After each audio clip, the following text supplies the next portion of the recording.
Hello, how are you? Good morning. Uh, I'm all right. How are you? Pretty good. Pretty good. Uh, yeah. So I don't know if you have to leave early today or if you're just gonna like kind of listen in to parts, what the plan is. Yeah, I'm not really sure. I might try to listen in to some things. I won't really be. I won't. I pretty certainly won't be significantly active very long. But I just have a few minutes here to check in. All right. Uh, Yeah. oh yeah. So I guess I don't know if people are gonna be coming in later, but yeah. So why don't you? I don't know. I see that we'll go over your good work here on the GitHub project board in a bit, but did you have any updates to mention to start the meeting? Well, was that updates about what? Just about the week, what you've done over the Oh, week. like functional things to say about the week. Ooh, do I have a link for this? Um, Let me see. Jenny presented some of her plot twisters work, which is sort of her main organization that we might be doing more collaboration with in general. Both me and she mentioned doing some more stuff in the lab too. Yeah. I get um, that that may be there's more in the future for that. She's been very busy. And this week, a major thing for her was she presented at the UN, I don't know, intergovernmental forums, the UNIGF or something. Uh, let Okay. me look. Let's see this here. Um, yeah, I'll show this really quickly just because I Yeah. can, and it's kind of cool to see. But Yeah. this will work.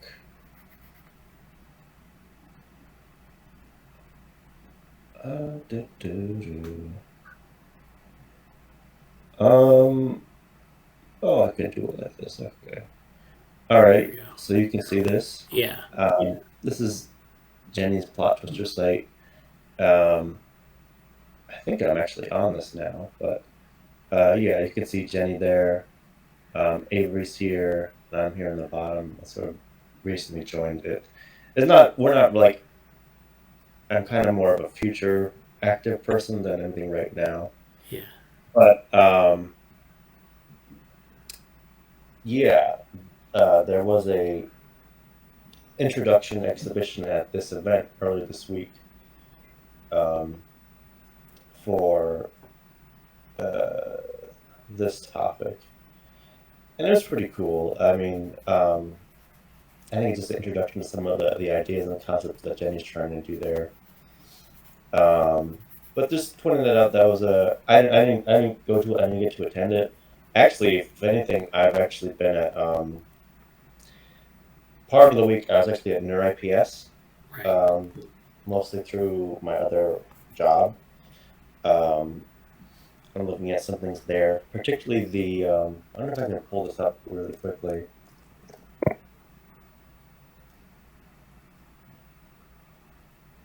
This,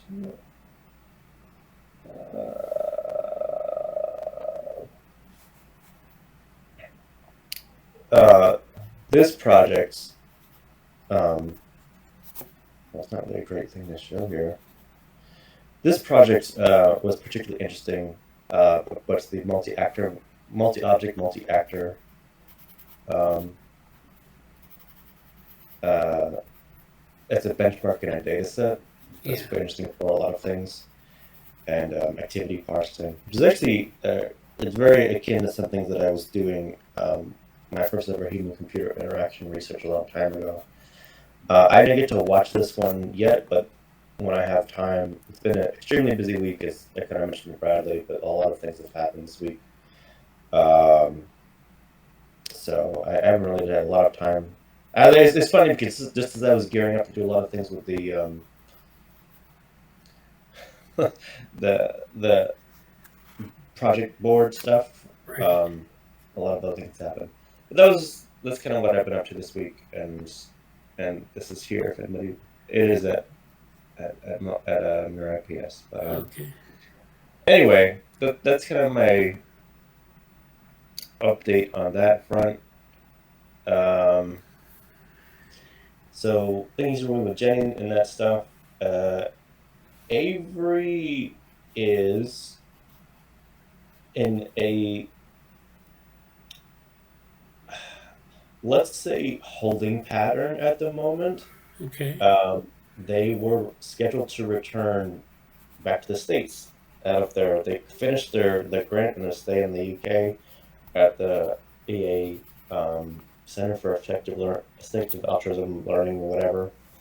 Um, but they're having a little situation there, so they may be delayed in coming back uh, for hopefully only a few days or something, but to be determined. But otherwise, they're okay. I think Anusha accepted a job offer at Boston Medical Center or something like that. Okay, that sounds I'm great. not quite sure, but that's good news for her, Yeah. and that also some of that process has affected her availability, but she wants to be doing a lot of stuff in the lab, and we'll be doing that when that settles down. Right. That's good. And then yeah, I'm in the thick of grad school applications and other deadlines and stuff like that. That's pretty much my deal. And yeah, I mean, I can like, I don't know what time you want to do that at some point if you do it later, but I'm experimenting. That there's a new. It's number one, the as far as the project boards and stuff go. I am impressed with GitHub's beta project board stuff. It is definitely still in beta because they don't really have all the features yet, but it's still pretty good. And also, like, that plus the Zenhub overlay, which I forgot and or is new. I don't know which it is, but you can have the Zenhub overlay in GitHub. You don't actually have to go to Zenhub to use it for some things. Yeah. And that's I was actually way more impressed with that than I expected. So that's really cool. I've only done so much of this. I don't know if like you want to go over that, but we can at some point. And I Yeah. did a little video update in the admin channel, which is like not something anybody should really look at unless they just want to see some like someone just fooling around with stuff. It's not really like it's not really going to help people who are new to figure it out. So. I saw your video. Hello, Arthur. I saw your video on YouTube, and it was pretty good. Went through just kind of like walking through it. You're working on it while you're talking. This is very much like Yeah. first experience, and a little bit of housekeeping, but it's not really. Yeah. So I can present it.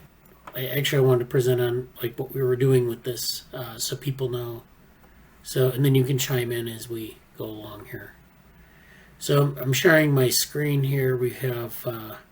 So what happened was how this started was I guess it was Ankit and maybe some other people were doing some things with this as well, but Ankit suggested that we have like we moved to some, I think it was Trello, and set up a Trello board. And I was thinking, well, it's another tool because I know Jesse was working on the different tools in GitHub and in Zenhub and all this. So the first thing because I know we've been kind of building up to a critical mass on projects, or specifically implementation ideas. So I made a list of these implementation ideas. And the idea here is that if you're maybe doing something, there have been things that have been mentioned in the channels, in the DMs and all this, where you have specific things people want to implement or do that aren't, kind of like within a project. So, for example, there's this organoid review that popped up in the organoid channel. And I think I actually suggested this, but people like the idea. So this is Morgan, Maduri, and Arthur, um, and probably myself as well.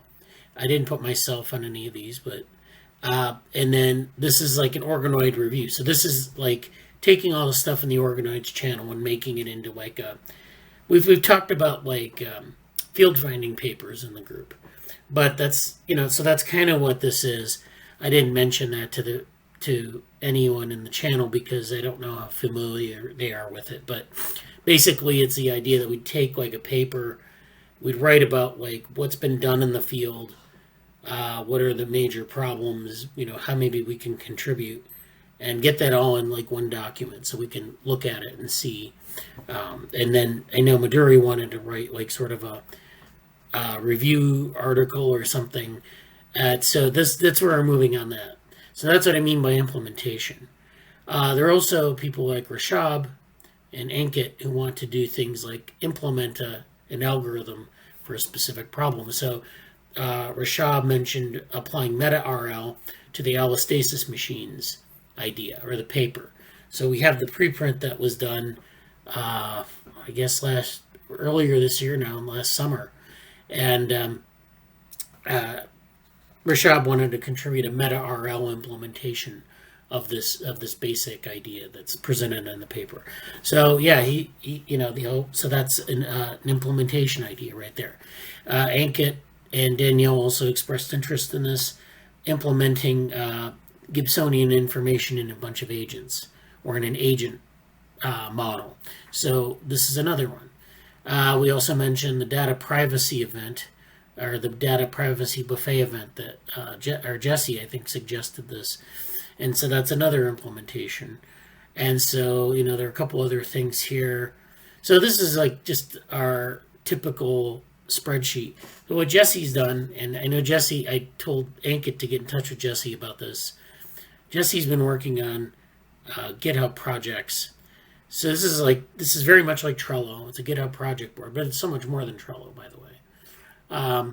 Because you get to put, you have like issues in GitHub. So our URL group GitHub, this is where this is located. This is the projects. I'll put the link in the chat here.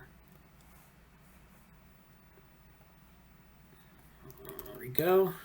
Yeah, so I would just say that like up until a few months ago, or maybe this summer really, when I went to the UK, we actually regularly use project boards in the group. So it's not like it's really like it's not like we just sort of pulled this idea out of nowhere. It was the norm previously, and then everything got really crazy, and we just stopped using that because we kind of became a lot of iteration on some past projects and a few new things.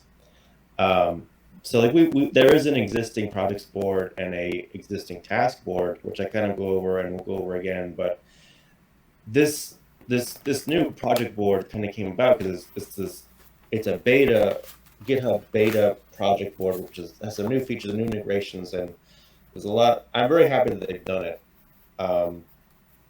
And it kind of was all right, let's experiment with this new, I guess, this new feature or set of features they have at GitHub, and then how do we make this functional in terms of like what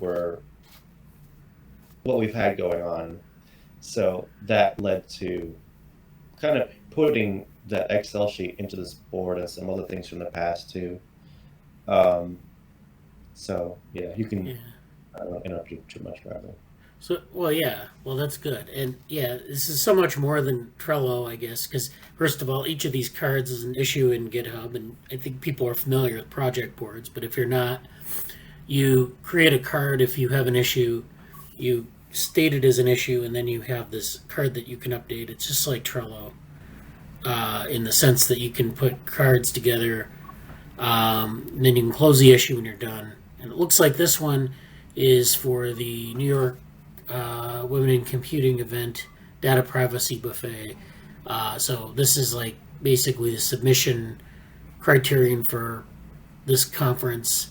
then we have the dates, important dates, and then we have to like kind of plan out what we're going to do for this. So this is you know just some discussion in here. So Danielle is in here and she's talking about asking questions about this. Here's Angela, and this is Daniela, and kind of like giving feedback. So it's a very nice system for that. I invited Arthur and Maduri to this GitHub, so hopefully they got their invitations and accepted. Yes. Okay, good. I mean, I wanted. If I know, I don't know if Arthur's that familiar with GitHub. If not, like, but we can talk about that later, Arthur. But like, I really like. I think GitHub's a good place for everybody to just be involved with, both like on many levels. Like even if you're not going to be doing a bunch of coding, I think it's kind of better than like saying, hey, let's people join a bunch of other like even like kind of about Trello or like I think sticking with Slack and GitHub as our main like arenas is probably the best thing, because we can manage things that way the easiest. But if people aren't familiar with GitHub or how to use projects, like there's a lot of GitHub is not the most user friendly thing, but once you kind of get into it, it's just fine. Um, and especially what they're doing with the new project board, I think is pretty good overall too. Um, I don't know if you were gonna say more about that or not, right? Oh yeah, I'm gonna get back here. Yeah, so Arthur said he joined the group and he's gonna have to learn how to use it. But it's really, the GUI is actually pretty easy. Like once you kind of figure out where things are, it's just a matter of clicking buttons. Can you click on the, I believe it's the third checkbox task? The thing is, like, you can actually before you, yeah, those are all actually uh,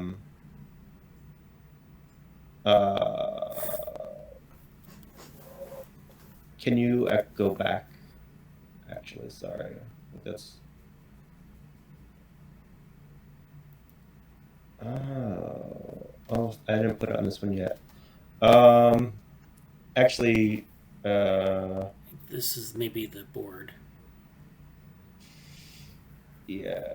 Do you mind if I share my screen for that? Oh yeah, let me switch out here. I wanted something very specific that's very cool.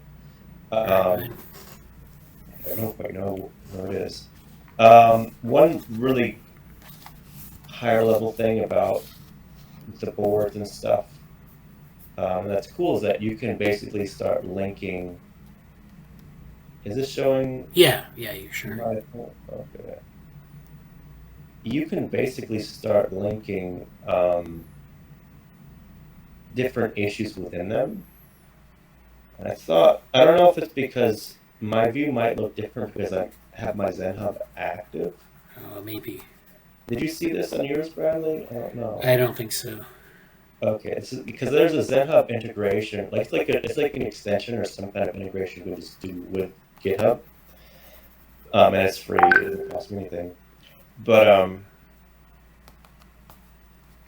yeah, because this is an epic here. Epic. When you see an epic tag like as above here, Yeah. I'm pretty sure that's a Zenhub thing. Yeah, if you go down on your screen, you don't see this, right, Bradley? No, I don't. Oh, because I don't have the Zenhub integration set up. This is a Zenhub integration, and it's very cool because it like you can flesh this out and like it says view on roadmap. You can actually do this inside of GitHub now, and this is like it will show you to this like timeline and this progression, which is actually quite interesting. And again, people need to go this deep into the weeds about it, but you can have like these issues where like you can see dependencies pretty well. You can see kind of where we're at with this, and you can see a little bit. I don't know where the lit review is. I made a lit review.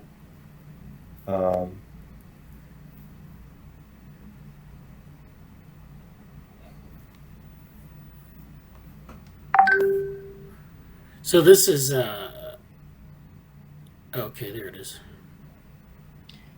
Yeah, I guess this should be here. It's just so like I'll just quickly show this here, but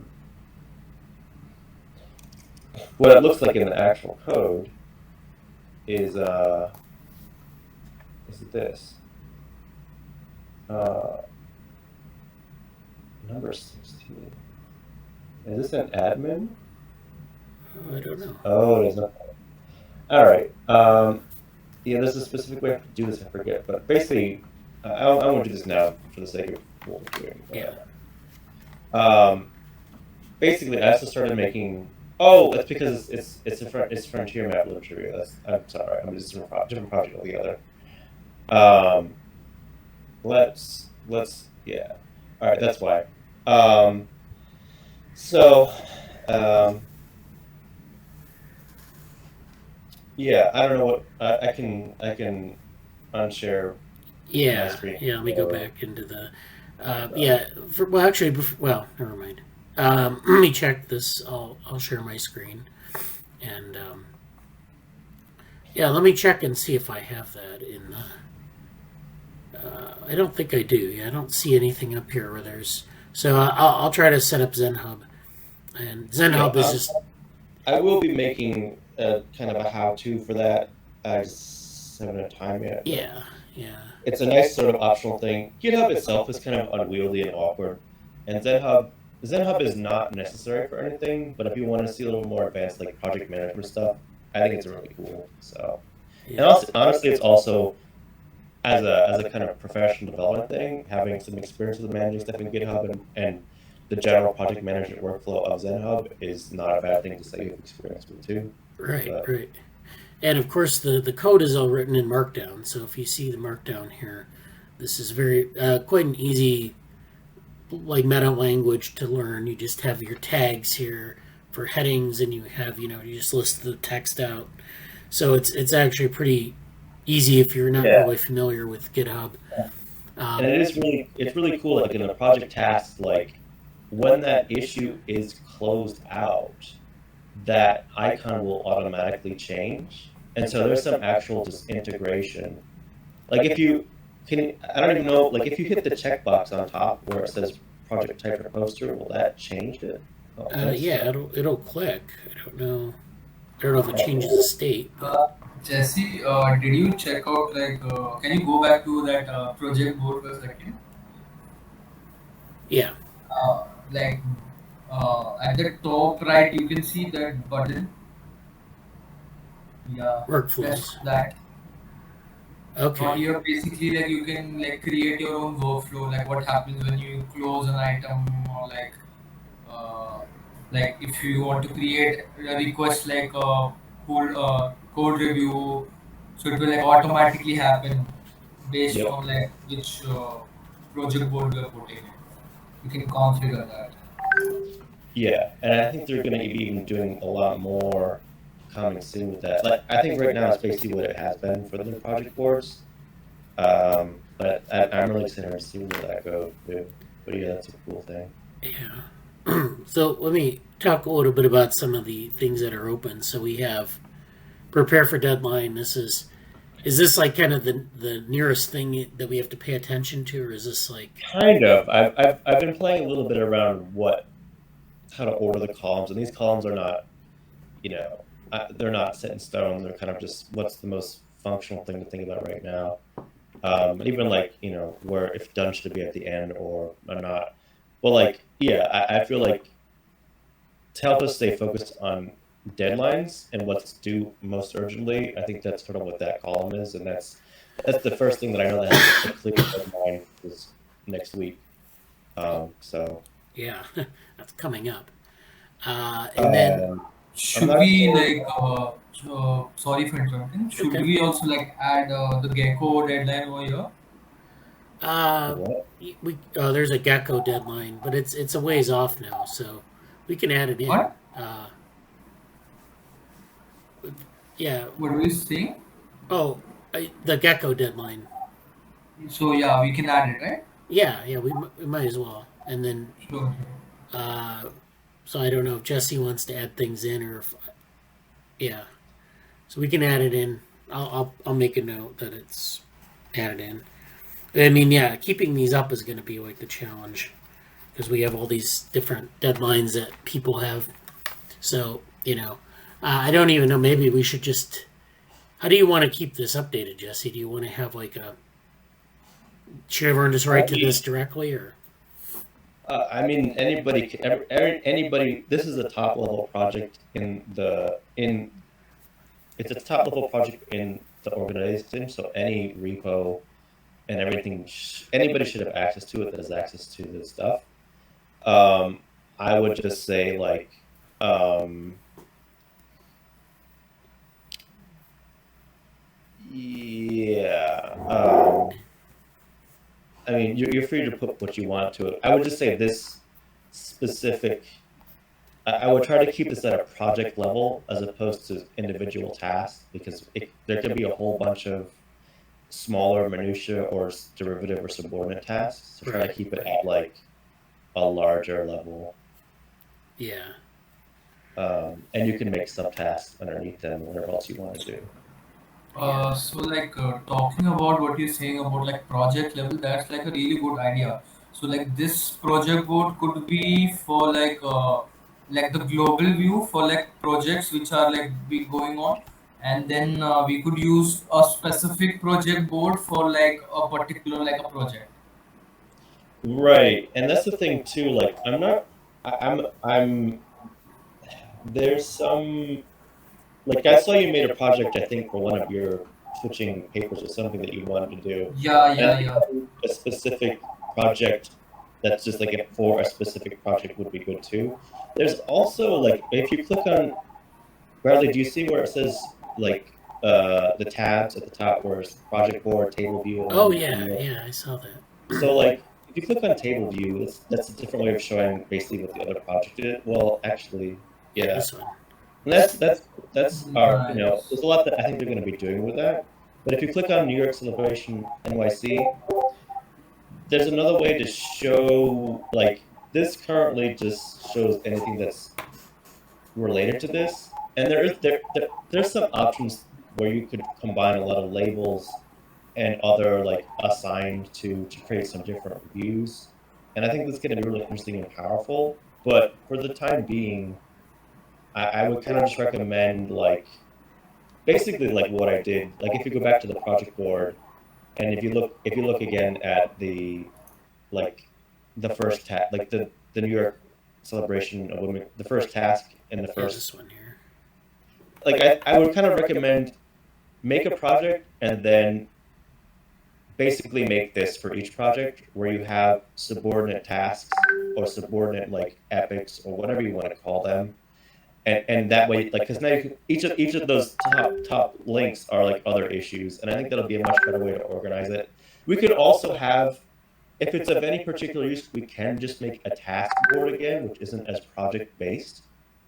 um but we're not like right now that's not uh, Yeah. I'm not sure if that's going to be as useful as this is right now. So, but yeah, that's my current thoughts on it. And this is, you know, if, we're welcome, open to ideas about this too. So I'm not saying things like the way to do it or set in stone or won't change either. But Yeah. that's the current take on it. So that's the prepare for deadline is on the left. Then we have the calls for involvement. These are the. Actually, I think that was moved. I don't know if that was Okay. done intentionally or not. But Oh, like to the be on the two, left? no. Cultural involvement should be the third column. So that's why there's the two. Okay. Well, I can't move it. Yeah, I think I moved the columns. Ah, okay.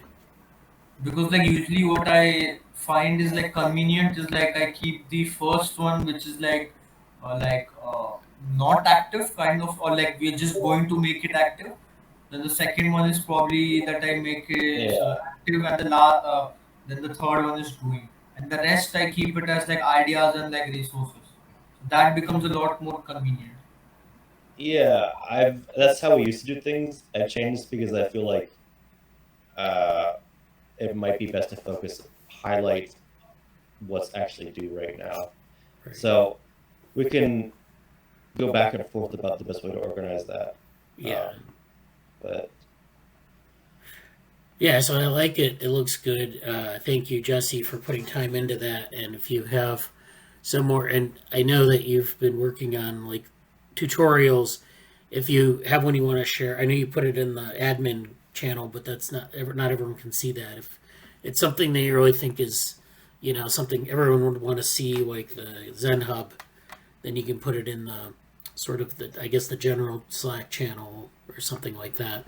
But yeah, I think it would be beneficial for people to get like a sort of a handle on Zenhub and maybe even GitHub projects if you can like condense it down to maybe 10 minutes of a little tutorial where you're really kind of just walking through it, so people can start to use it.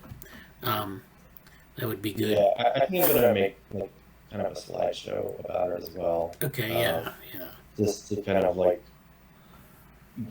get up. It's yeah. There's some barriers, but the simpler we make the barriers, the better. Because I think it'll be important. So yeah. Yeah. Speaking of this, I know this New York Celebration of Women in Computing. This is coming up this week, right? Yeah, this 15th, but it's been extended. But it's going to be coming up. So, what do you have in mind for this? Could you? Well, I mean, uh, currently, um, I'm not sure yet if I should push for a poster or a talk. Um, I'm gonna have to try to get some feedback from particularly Angela about it, and also Angela's like, um, I don't know if you saw the other messages, but it's just kind of in a figuring out how she wants to present part of her work or her naming and stuff. Yeah, yeah. So it's sort of an awkward time in that sense.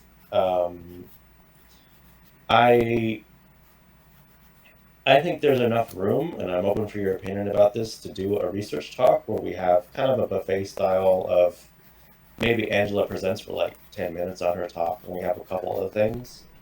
I don't know how you feel about that, but that seems like an option for sure. I think that would work. I think it's if we can figure out how. I mean, I don't know how the buffet would work. Like, what is the length of time that we would have during a talk? Like, Can you go click on the submission? Um, yeah, this one. yeah. Okay. Oh, okay. So, It's in here. uh, does it say the length? Basically, Yeah. it's somewhere between 15 and 20 minutes All right. for a research talk. Yeah. Um, it's So it, it it's would be not. like 5 minutes per person or something like that. Um, well, I mean, I don't know how many people are going to be True. uh, involved in it, but like I could very easily see, um, like for the research talk angle of it, I could basically see Angela has, I don't know, anywhere between 5 to 10 minutes, depending on if it's 20 minutes, like I would say Angela could get at least like a third of the time, a third to potentially half if need be. I know you've done some data privacy stuff. I have a lot of, I could very easily do, I could highlight some things from the MIT reading group. I could highlight some things with current events about like Tim Brew and Google stuff. There's like a lot to draw. There's a lot to draw from.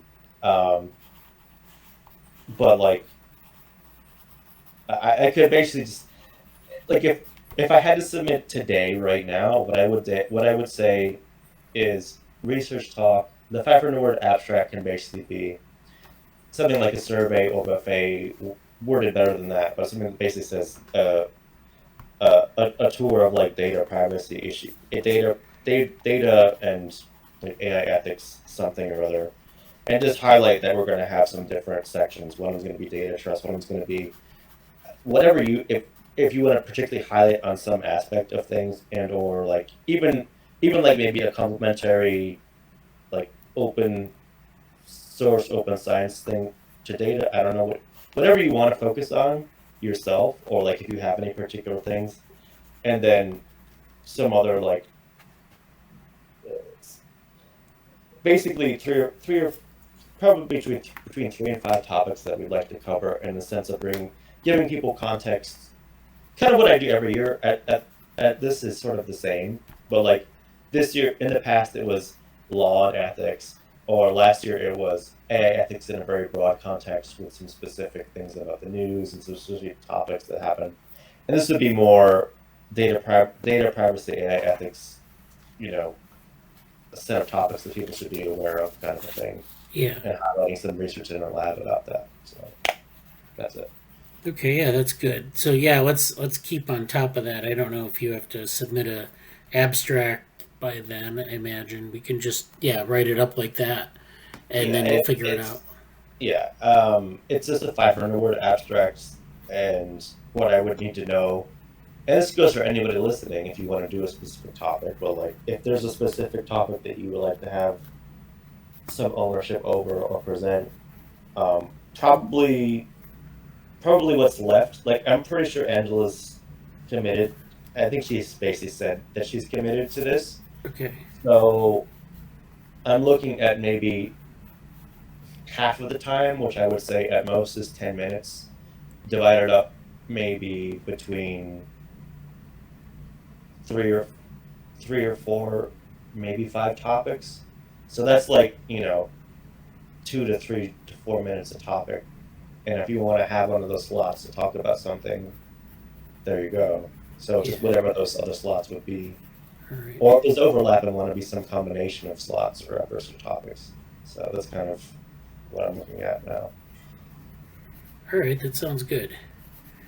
So yeah, if you're interested, get in touch with Jesse about this in Slack, and then we can talk about this more in the GitHub. And if you need it, be invited to the GitHub repository. And you're not, I don't think we have anyone who's sort of active in the group and who isn't on GitHub, but I know maybe Aaron. I don't know if Aaron's on GitHub on this GitHub organization, but please let us know and we'll invite you. You just have to send your email on a DM so not everyone sees it, and then I can put you in, or Jesse can put you in as a participant.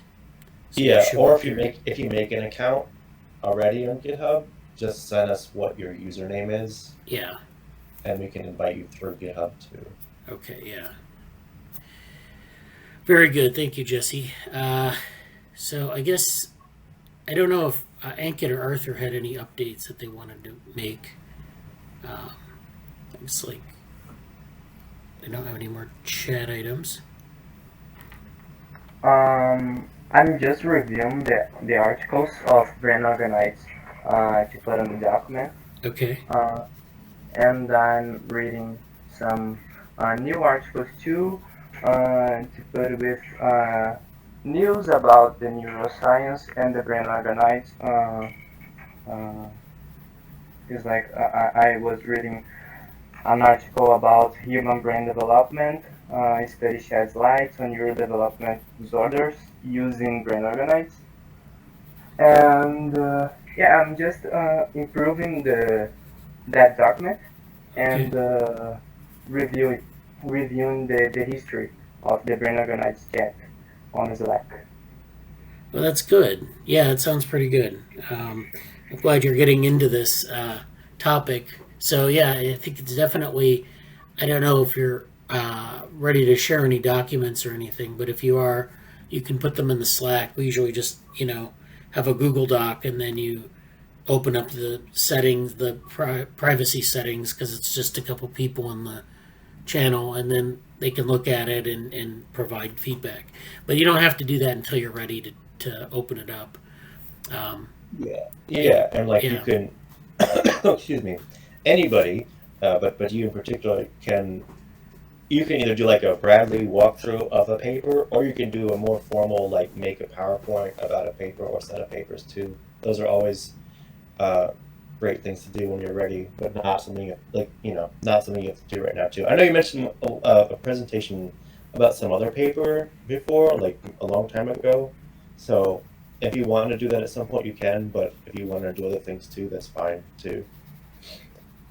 Yeah, and I'm not sure if I am totally prepared because it's something new, but I will present maybe next week. Oh I, yeah, today. I'm just sorry because I'm not having so much time because I am the university is just killing me. But Oh yeah, Yeah. I'm in the same boat. So this yeah. I think that this month is the last, so I'm on vacation and I will have much more time to spend and to make presentations. Yeah, I'm very much in the same situation. I'm not in coursework right now, but I'm in like the grad school. I don't know if you were here when I first came in, but I'm in. I was saying all this junk in my life, so I'm kind of in the same grad school deadline for other stuff. So there's absolutely no pressure to present anything kind of ever really, but also especially right now. So I was mostly just saying that just to say I don't want to. I just mostly just to say like I don't want to neglect past interest that you've shown or like not mention it in case you were still interested in it. So that's all. Oh, okay, no problem. I'm just having some difficulty with GitHub. I would love your help with the Yeah, details. let's uh, I'll be making some videos for that. Again, like I've been so busy, I haven't been able to do that fully either. I'll be making some videos, and also um, let's pick a time, discuss the time maybe in Slack to do an overview of some stuff. And also, like, it doesn't have to be um, like pick a time like when your exams are done. Like, it doesn't have to be tomorrow or anything like that. So, Oh, like, okay. think about a time that's good for you, and we can like schedule like a full appointment to sit down and do like a real onboarding because I know we both haven't really fully had time for that yet, and that's Perfect.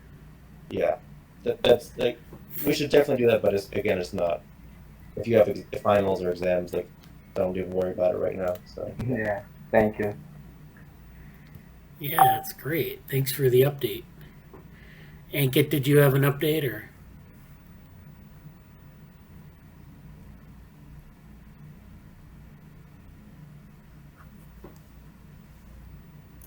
No, no, no. Even Okay. I'm not getting enough time.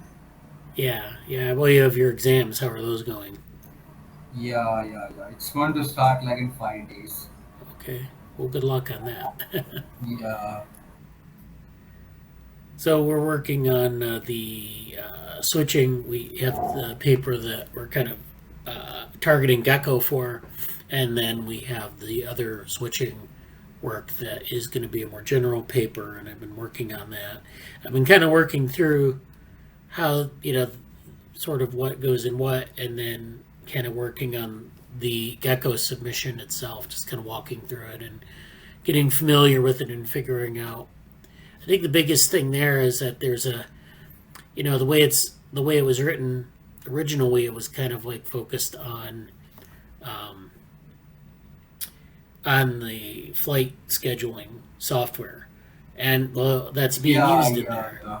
Yeah, while it's being Right. used as sort of the I guess benchmark.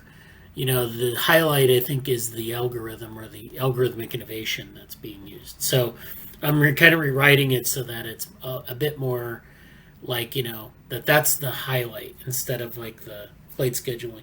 It's just kind of one of those things like when you write a paper, you want to highlight really kind of what your contribution is and make sure that people understand it because they're going to be a lot of people are going to be reading, a lot of people are going to be submitting papers, and they're going to be introducing ideas.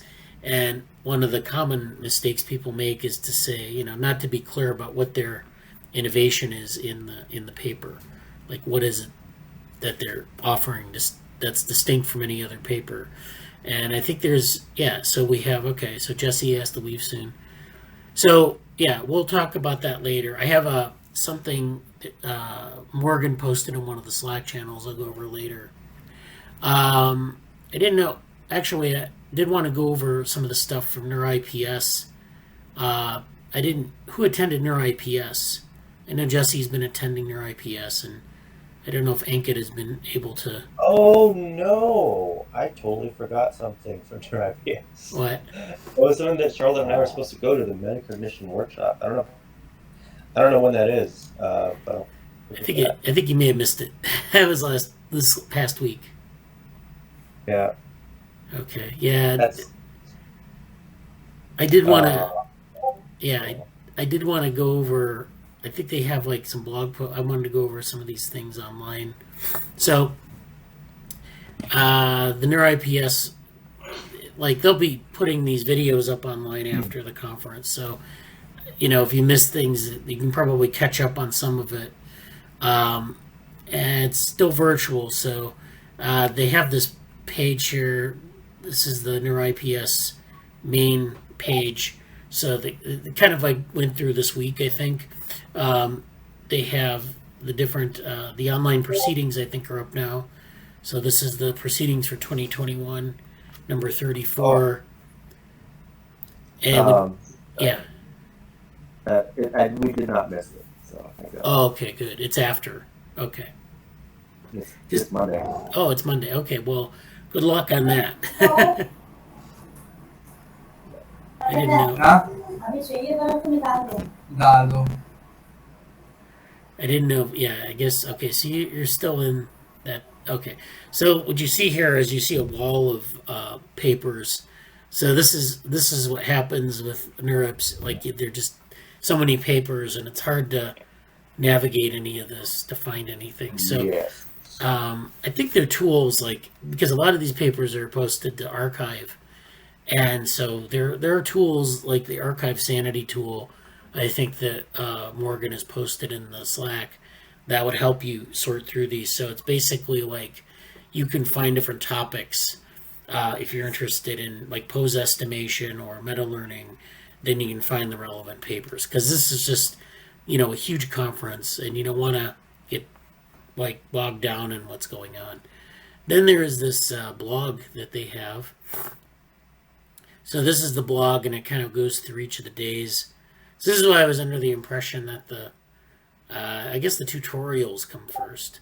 So yeah, I was under the impression that they were happening this week, but well, it's good that you didn't miss that. But this is the page for the blog posts. Main conference was this week largely, and so you have the keynote speakers.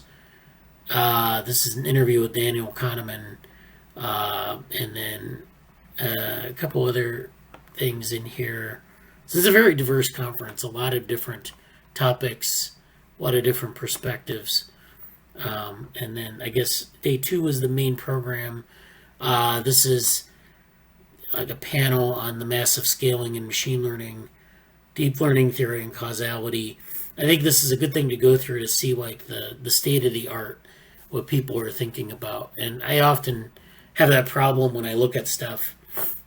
It's like, where's the state of the art? And that's kind of what when we talk about field finding papers and frontier maps, those things are really kind of about where is the energy in the field, or where are the topics that are emerging, or what's been covered. And so this is kind of gives you this idea of some of these things. Are you saying the blog post or that Oh specific? no, the whole the blog post kind of goes over some of this, but what I'm talking about is like when we talk about something like a field finding paper or a frontier map, that's kind of what we mean. Like if I were Yes. if I were to take some of these topics and say, this is kind of what's going on, which one of these are like sort of an ongoing theme in the conference, which one is an emerging topic. Yeah, and that's exactly where my frontier map stuff came from. And there is a little project on little progress on the whiteboard, by the way. So that is coming along, but that's yeah. Okay, yeah, there's the link for the metacognition workshop. So good, yeah. With the frontier maps paper, I would like to see. Yeah, hopefully there's progress, and then of course we can continue to go through that as progress is made. So then there's this issue of continual AI, which is This is something that Morgan posted in the Slack again. This is like, I guess it's an open source community on continual learning. Continual learning is this interesting topic. It's sort of AI, but it's also, there's some continual learning in like psychology and in neuroscience. If you go to the critical periods in development Discord that we have, I posted a couple papers on, let's see, I don't remember which channel, I think it may be in here, where there's a lot of stuff in here, by the way. So if you're interested in maybe some good references, there's stuff in here that's been posted. I've been posting stuff on a regular basis in here. I think it might be bibliography. But anyways, I found a couple references on continual learning in psychology and development. I can't put my fingers on them right now, but basically people have been following up on this topic, not just in AI, but in psychology. And it's kind of interesting how the term has actually been used very far back, but also more recently. And, people have maybe slightly different definitions of it. But this site gives you some, insights into some of the major research labs, into some of the topics, again, news and events. And this looks like an open source community, so I don't know what that means. I guess they have a mailing list, they have newsletters, so there's this engagement with the public. But yeah, I don't know. It looks like they stopped their newsletters at September, but this is like probably from this is, I guess, from a follow-up from a NeurIPS workshop. So I don't know. There might be some interesting things there. And then I remind you of this timeline that I put together a while back. And this is kind of like the way maybe we can think about continual learning. We have this very short time scale of neuronal activity and fast recognition. And then we have these activities in the world, these naturalistic activities. So like a short coffee break is 15 minutes. You go get a coffee, you talk to people maybe, or you think, you're moving around. And all that is cognitive activity. It's very different from this scale because, we think about like this scale or the neuronal activity, the fast recognition scale, or maybe a little bit bigger, which is like a trial in a psychology experiment. The short coffee break is much longer and it involves a lot of feedbacks on, things that you've done. So you're not doing things in discrete trials. You're kind of just behaving continuously. And then, there's at about 2 hours, there's something called short-term memory consolidation. So this is where your short-term memory maybe gets consolidated into long-term memory. There's Did you make that? Right. Oh yeah, I made this. I made this from like different things that I found. I kind of put this together from some of the things that we know happen, and then kind of put it out on this log scale. So, this is like 10 to the second, which is pretty fast. It's on the order of seconds to maybe a minute. Then there's 10 to the 6th, which is about 15 or 20 minutes. There's this 10 to the 8th scale, which is 2 hours.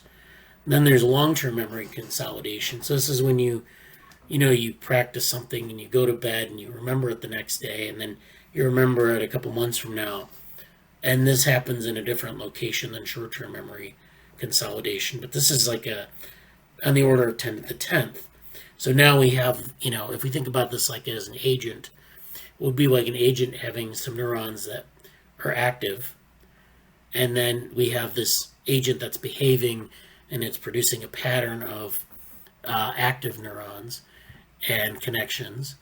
And then short-term memory consolidation is where the agent is actually learning something, maybe on the short term. Like, maybe it's able to do these short little behaviors, like a Bradenburg vehicle is able to go to the light. This is like something that they do on a very short time scale, but maybe they can do this, remember some of this, or build upon some of this behavior on the short term. And then the long term would be like being able to encode different tasks and then, retrieve them, because that's part of memory consolidation, is retrieving memories And so, having a number of different memories stored and retrieved on a long time scale. So that would mean like running an agent in the world for about, maybe a week, where the agent is able to reference different things. And then we start to get way out. Like, I don't know if you've ever seen like these maps of like the solar system where they have like, the inner planets and then the outer planets. And the outer planets have these ridiculously long distances compared to the inner planets. And so this is where we're getting into this regime here, where it goes from 10 to the 10th to 10 to the 12th. So you go from like days to years. And this is a long period, but basically, this is like historical events. So this is 31 years, 10 to the 12th. And that's where you're getting like, you can remember something that happened when you were a child, or you can remember something that happened. People remember historical events. And so those things are encoded for very long time scales. And, we don't really have that in agents. We don't even have long-term memory in agents. But, that's something that maybe is interesting to work towards. In humans, we know why. Well, there isn't a cause or reason why, but in humans, we know that that's important. We organize our societies around it. But in agents, you can think of why you would want to have like a 30-year time scale. And then concurrent with that is reproduction of the agents and passing down information to agents that might outlive the current agent. So, this is like cultural inheritance. So this could be like, the agent dies here and passes the information on to another agent. So this is outside the brain, but this is like, passing on information and coding historical events. And so this is the time scale. And Herbert Simon said everything interesting in cognition acts above the 100 millisecond level. So the 100 millisecond level is in this gray area. And this is like basically what happens in early cognition. So this is like your earliest ERPs, I think, are within 100 to 200 milliseconds. An ERP is a thing you can get out of EEG trace. It's a signal that, where you have a single trial in a psychology experiment. You're sitting there, you look at like an image, and there are like these responses that come, maybe from about the time you look at it, which is 0 milliseconds, to the process, the kind of the longer term processing at that scale, which is maybe about 400 to 500 milliseconds. So 100 milliseconds is really short. It's like recognition or some really early neuronal activity.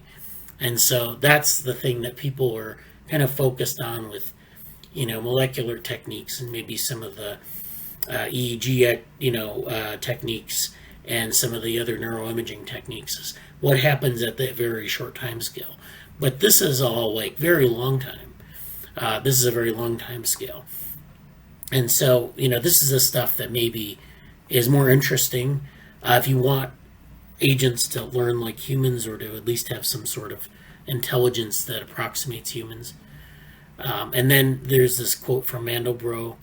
As you come closer to a cloud, you don't get something smooth, but irregularities at a smaller scale. And that refers to fractals.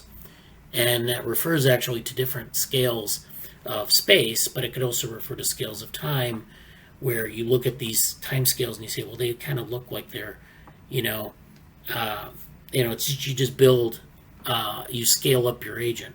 But actually, as you kind of examine each one of these areas, these time scales, you see that there are very different things going on.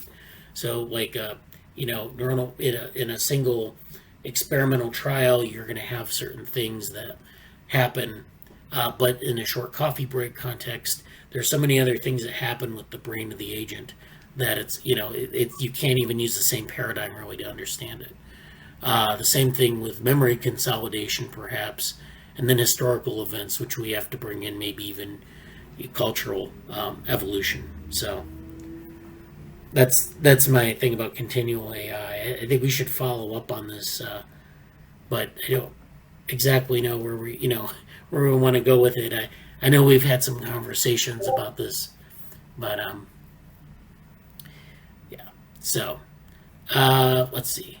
Okay, now I want to go into the papers that before I'll do the Slack review at the end, like we did last week, because I don't want to spend a lot of time. I don't want it to overwhelm the meeting, but we'll go through it after. I wanted to get to something that, and this is something I'm going to revisit from earlier. So back in, I think, in July, and I know Jesse. I don't even know if Jesse was in the meeting in this particular meeting. This is July 24th, and this was on numerosity in human culture. And I came up with a number of references on this topic. This is where... You came up with numerous references? Yeah, the numerosity references. Yeah, numerous references, yeah. All these things. So this is like cultural origins of symbolic number. These are things like, a child is a hacker. I think that was the paper that we covered in this. And so these are things like, this is development, this is cultural representation of numbers and things like that. And it was kind of an interesting conversation. But I had found some other papers more recently that I wanted to go over. And this is a lot of the CogSci literature. This is from the CogSci literature. So this is actually Rafael Nunez, who's the person who wrote Whatever Happened to Cognitive Science. And his approach to cognitive science, as you may have guessed, is different than a lot of the people who we talk about. We talk about like different things about AI and neuro AI and some of the other topics like the Mars levels and fast thinking and slow thinking. This is a little bit different than that. This is sort of about concepts of space and time in different cultures. So this is a paper on uphill and downhill in the flat world, the conceptual topography of the Yupno house. And so the Yupno are a group in, I think, New Guinea, where they have a different way of thinking about, and this goes back actually to the contextual geometric structures, because in the contextual geometric structures, you have these different relations between different terms or different concepts, and they kind of exist in this continuum. And you can build onto that, so you have different dimensions that interact with one another. So in this case, you have speakers of many languages around the world.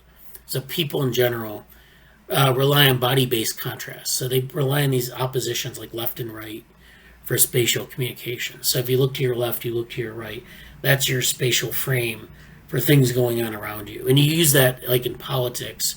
You use it in like different contexts, like if you think about like a number line, you think left is negative, right is positive.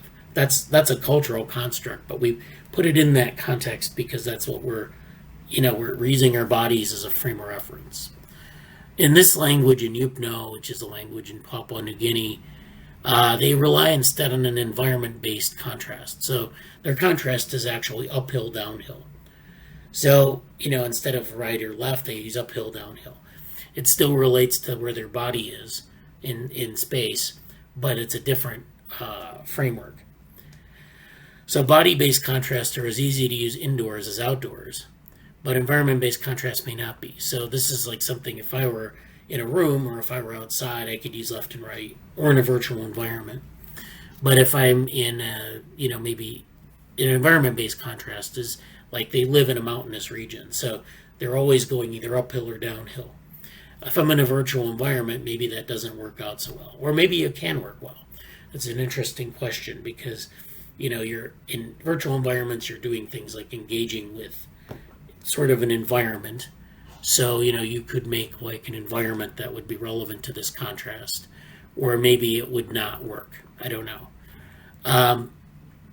So this is pervasive in their culture. The terms are not used according to the slopes beyond the house's walls, as reported in other groups.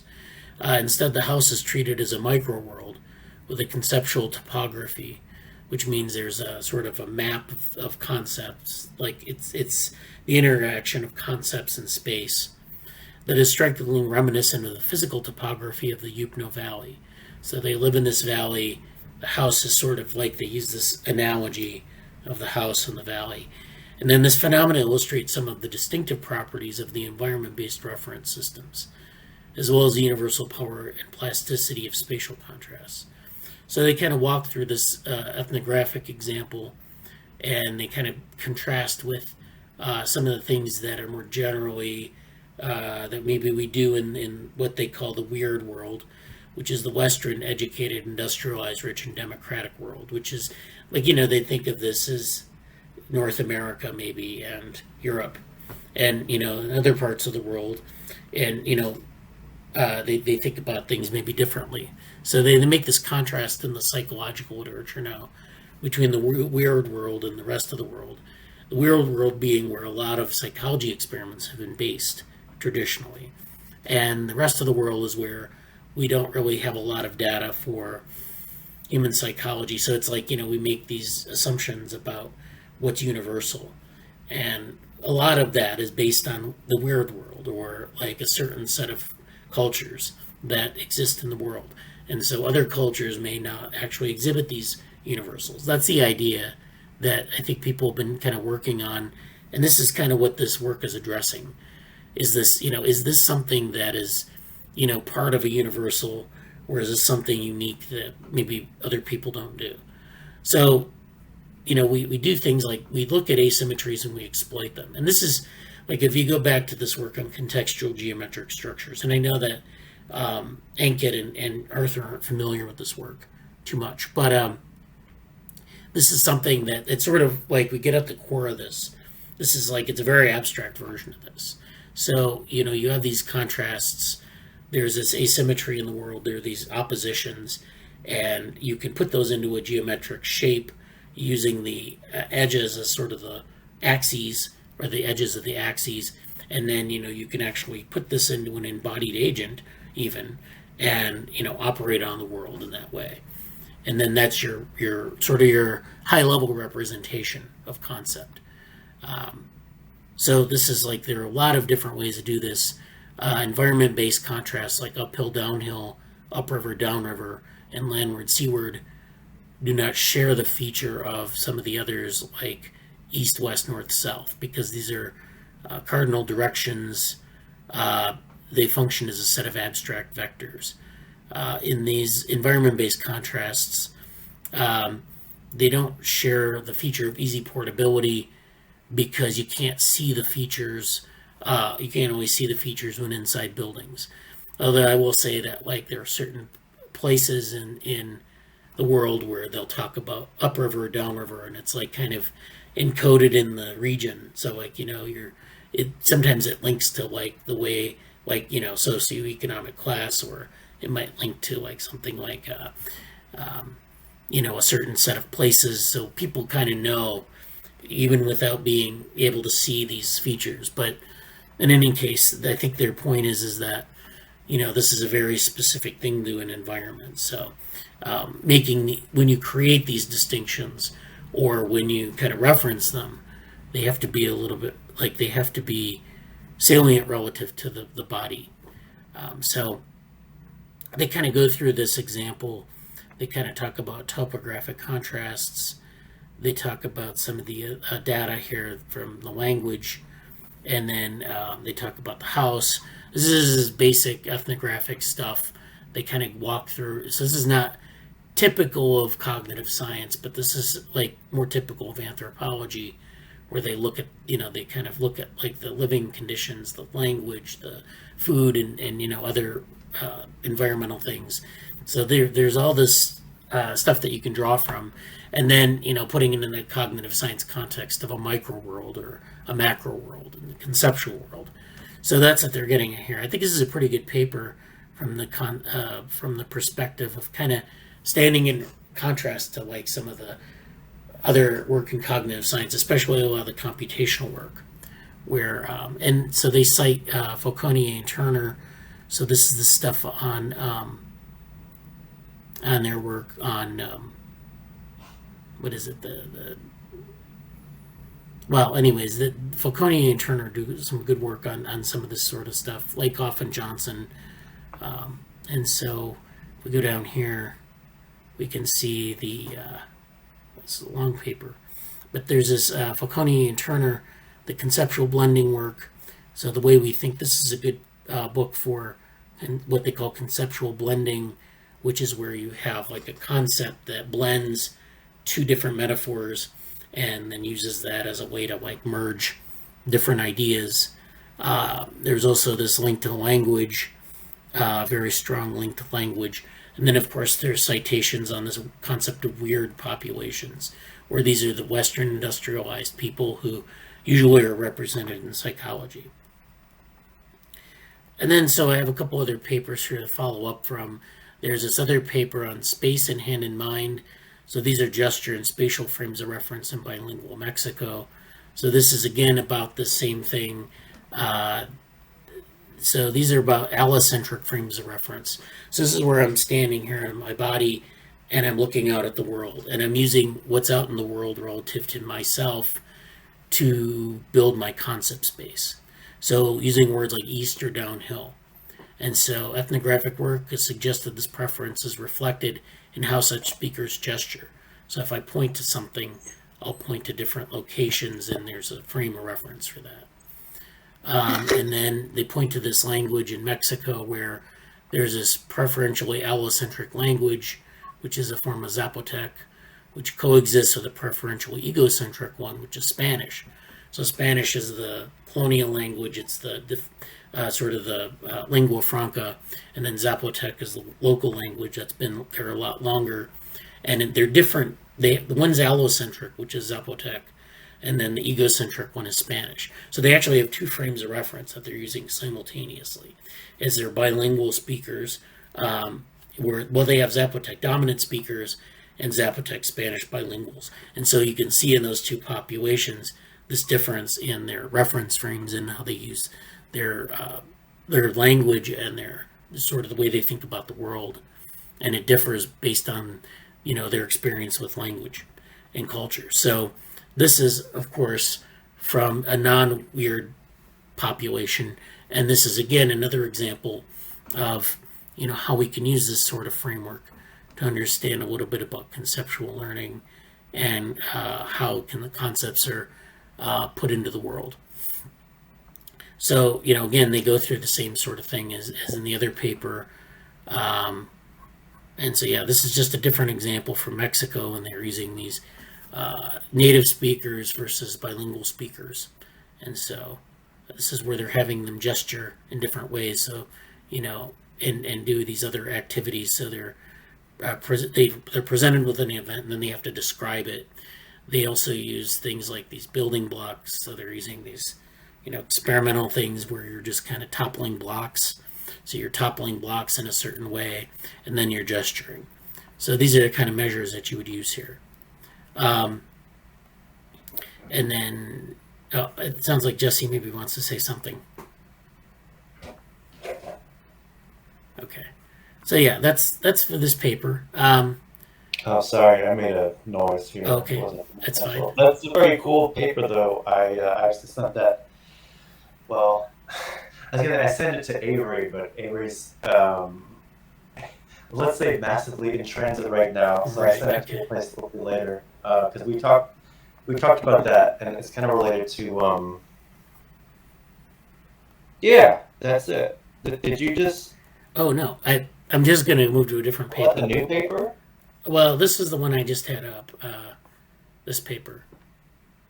Oh no, but like the Chimera one is. Yeah, this is the third one I was going to cover. So this is empirical evidence for extended cognitive systems. Yeah. In the exact same place, we have a Discord chat, where Jenny is for plot twisters and other stuff. There's a combined research intersection.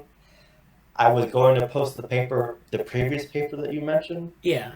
And this one was the link directly above it. Okay, yeah. So this is absolutely, I'm not joking. That was exactly what was mentioned before I posted your previous paper, so that's pretty funny. Yeah, I'm stealing your thunder here. Someone's thunder. Oh no. Yeah. That's great. Yeah.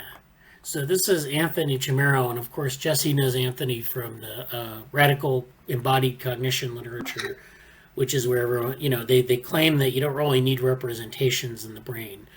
you can, use the environment or use other, like, you don't necessarily need representations.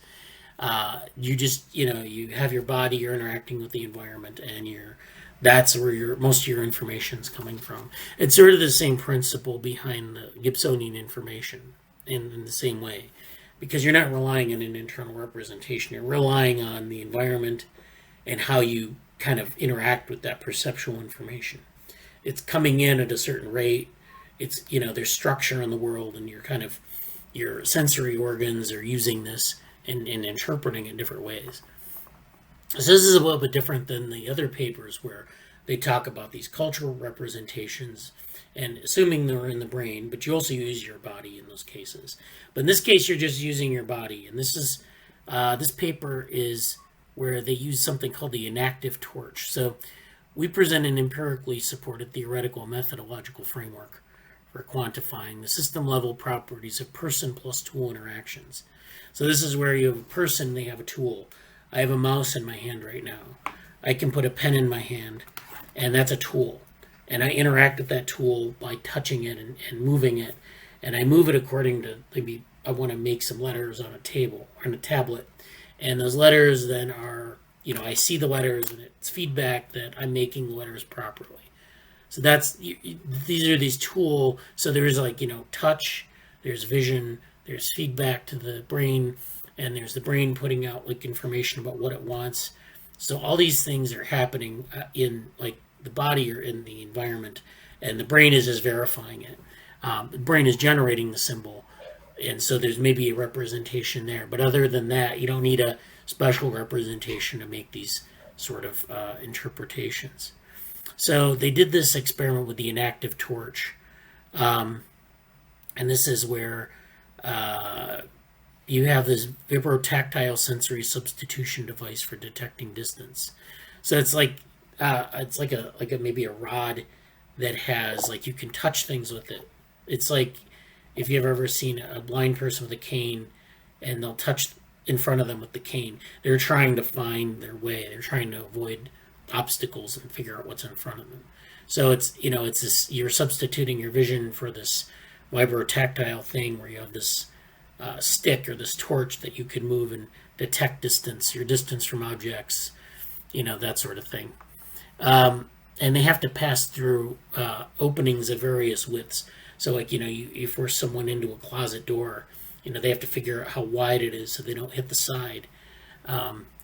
That's what they're trying to do in these experiments. So they're doing a number of analyses. They find that when people utilize this Inactive Torch, their behavior demonstrates stable self-similarity, which is sort of I don't know, we'd have to go into the results to figure out exactly what they mean by that. Inactive Torch trials exhibited a somewhat greater range of dynamic fluctuations than the rod trials. So they were using this Inactive Torch, which provides, I guess it's different than the rod because it provides more feedback. So blindfolded wielding a rod or blindfolded wielding an Inactive Torch.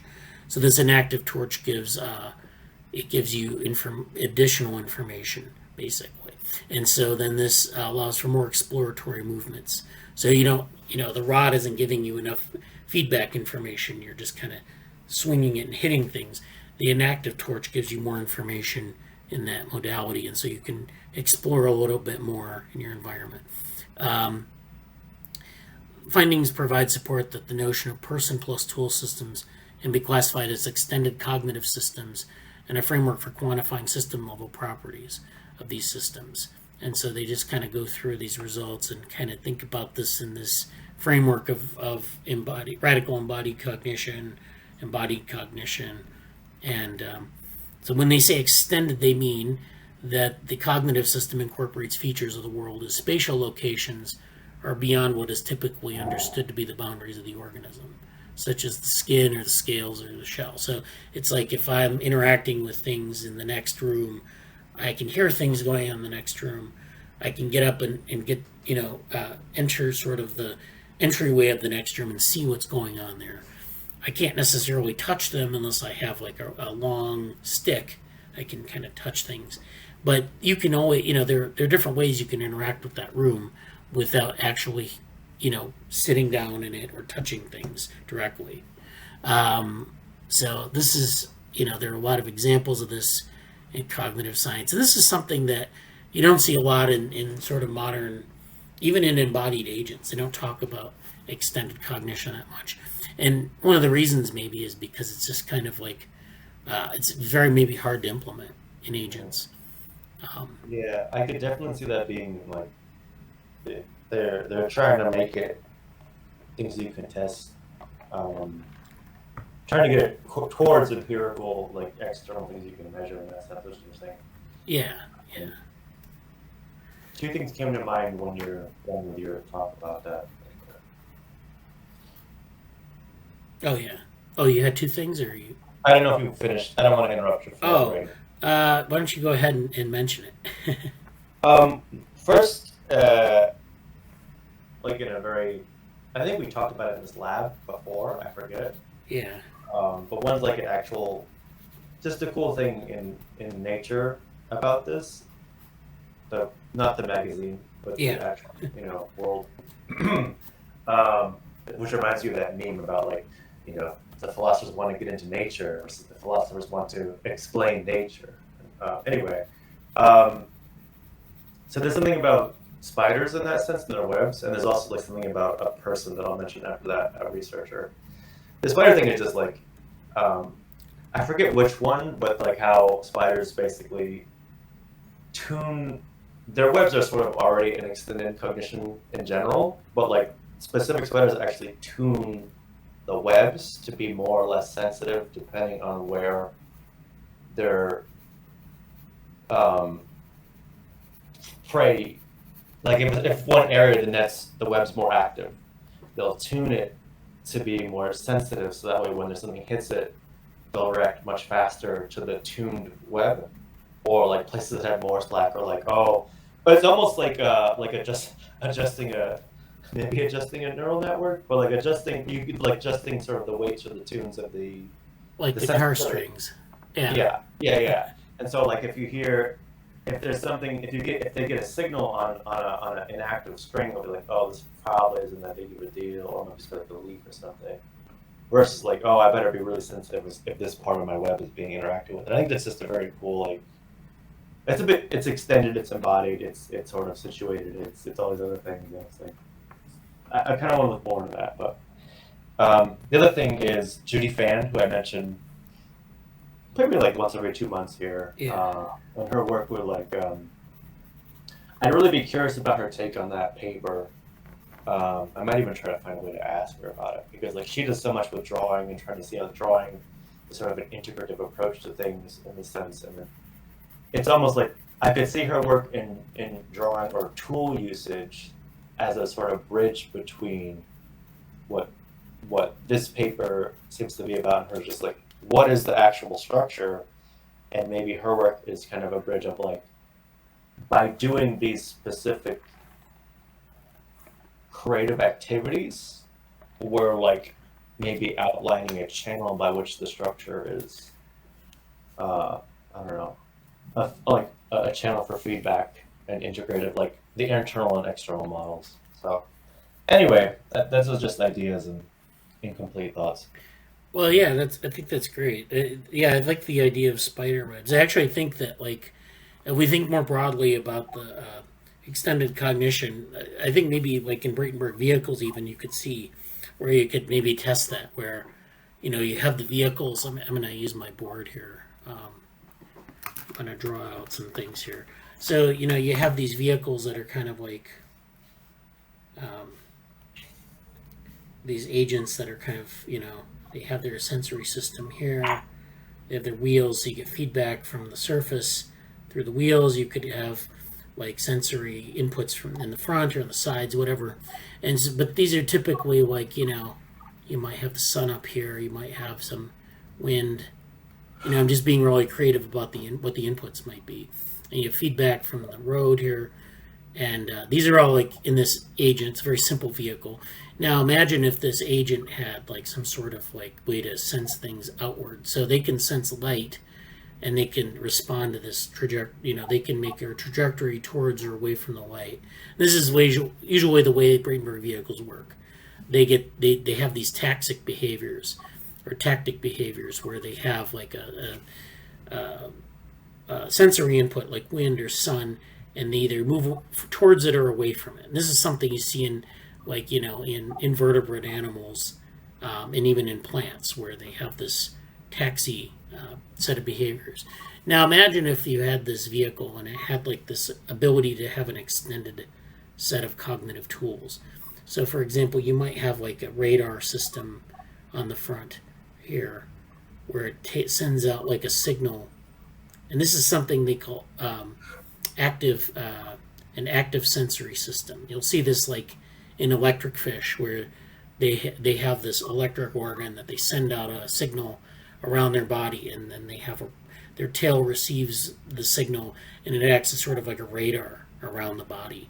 And this is an extended sensory system where it's actually like maybe like vision, but it's you can think of it as an extended sensory system, because you're actually exceeding the body, and you can detect things in the environment around the body, like small prey or obstacles or things like that. So, but imagine if you had like these sorts of tools where you could extend cognition, or better yet, if the vehicle had tools.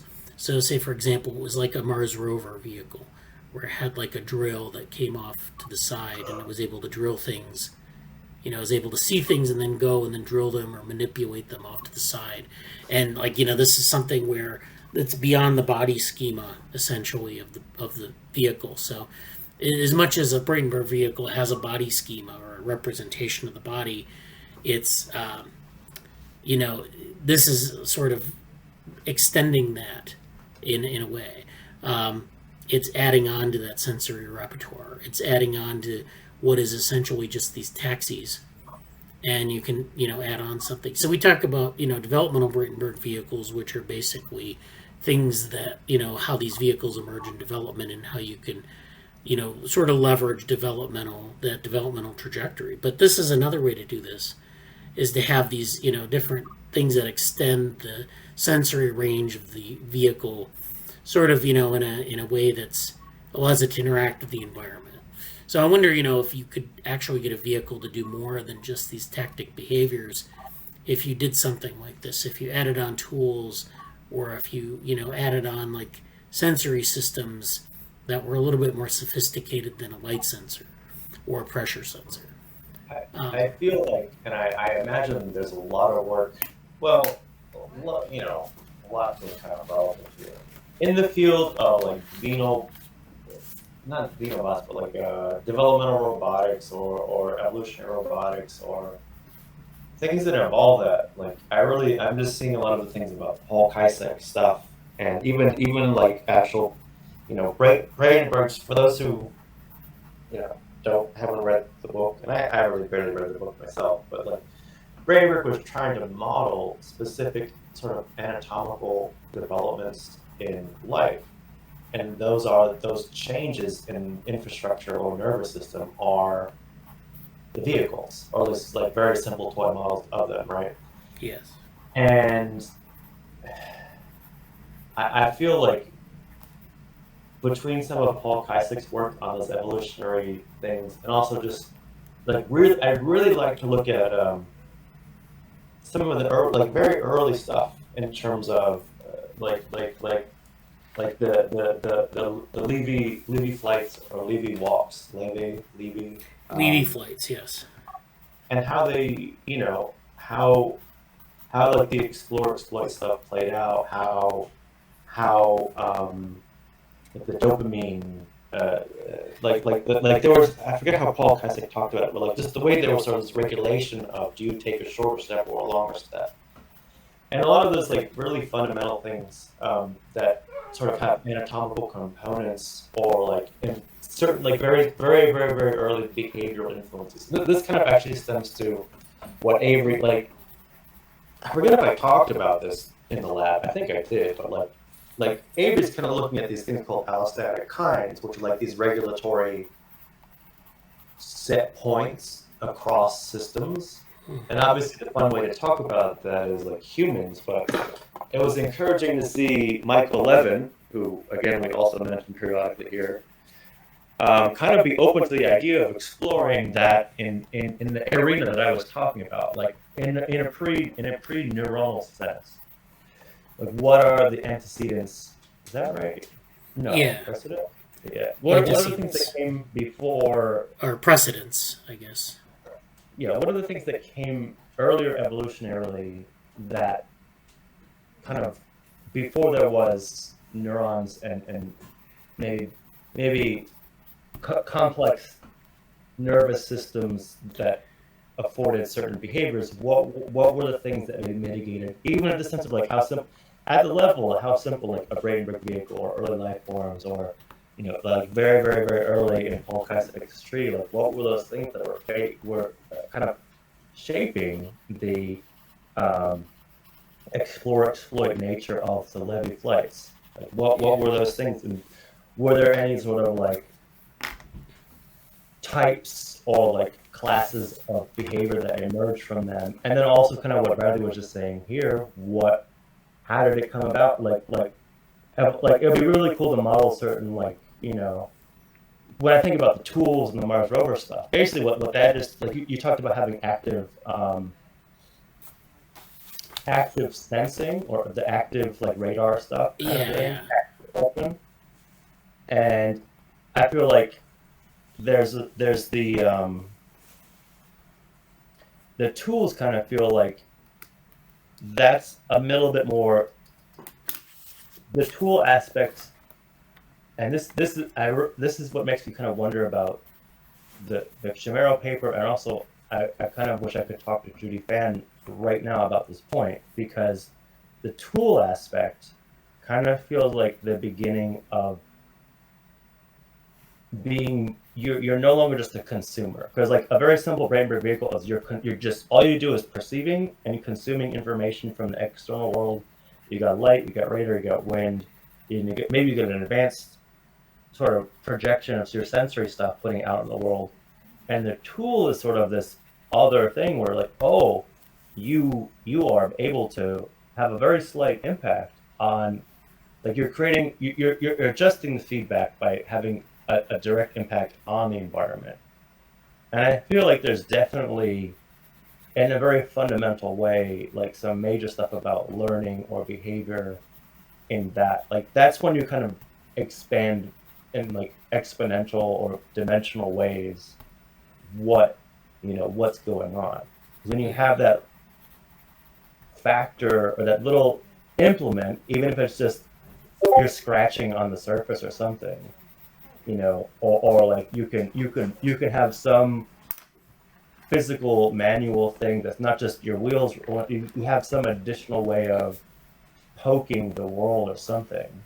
Yeah. I feel like those are like fundamental major shifts, and I don't really know. I'm sure someone's done specific research evolutionary about that, but like modeling that and those developments, I think would be really fun to do. Yeah. I played around with this a lot when I was doing my PhD, so I know like kind of where you're going with this. And then I don't. So I wanted to follow up on a thing you talked about, Levy Flights, and I know Ankit and Arthur probably have no idea what that is. So there's this literature on in foraging. Well, there's a thing called Levy Flights, which are like, if you think about like Brownian motion. Brownian motion is like there's a center point, and then there's this kind of like motion around the center point. And this is something you see in bacteria or some other organisms that just kind of generate random movements like this, and it's just kind of around a center point. There isn't a lot of there's some variation, but it's like kind of averaged out in mean behavior like this. That's a kind of a nice pattern. But so that's sort of a random walk implemented as like some sort of like Brownian noise. So this is Brownian noise, and it's just around the center point. It's just moving around. So if you put a bacteria under a microscope, you'll see the bacteria sometimes move around like this. You can do these experiments under the microscope. It's very simple, and it gives you an appreciation for like their movement patterns. Now, they're not trying to do anything. They're not trying to find food necessarily, or they maybe sometimes are trying to find food. They're just moving around locally. A Levy flight, by contrast, is where you have a center point. This is where an organism starts. And they'll do the same sort of Brownian motion around a point for a while, just exploring. But then they'll like shift out to this other point. So they're just exploring their environment, but they're doing it very differently. And then after another while, they'll shift to this other point. And then so on and so forth. And so this just kind of goes on for a while. See, what they're doing is they're exploring a larger portion of their environment by kind of just moving randomly to some new point. And so this actually has a property of allostatic set points, right? Like this is an allostatic point, and then this is another point, this is another stable point. And they're kind of shifting their state, as it were. So they're shifting around in space, they're shifting to new states, and they're doing this sort of Brownian motion exploration. And so this is like a strategy that you can use as an organism that's foraging, not to overexploit your local resources, to just kind of explore new parts of the territory. So you're exploring locally, and then you're shifting globally to a new place, and then you're exploring that. And there is this allostatic quality where, you have these stable states, and then you're kind of shifting to a new state given like some new conditions. Like maybe, you think, well, there's a density of like maybe some, maybe some chemical here. When the density of the chemical gets low enough, then you shift out to some new point. And if it's far enough away from the old point, there should be a higher concentration of the chemical over here. If there's none, then you just explore for a little bit and you shift.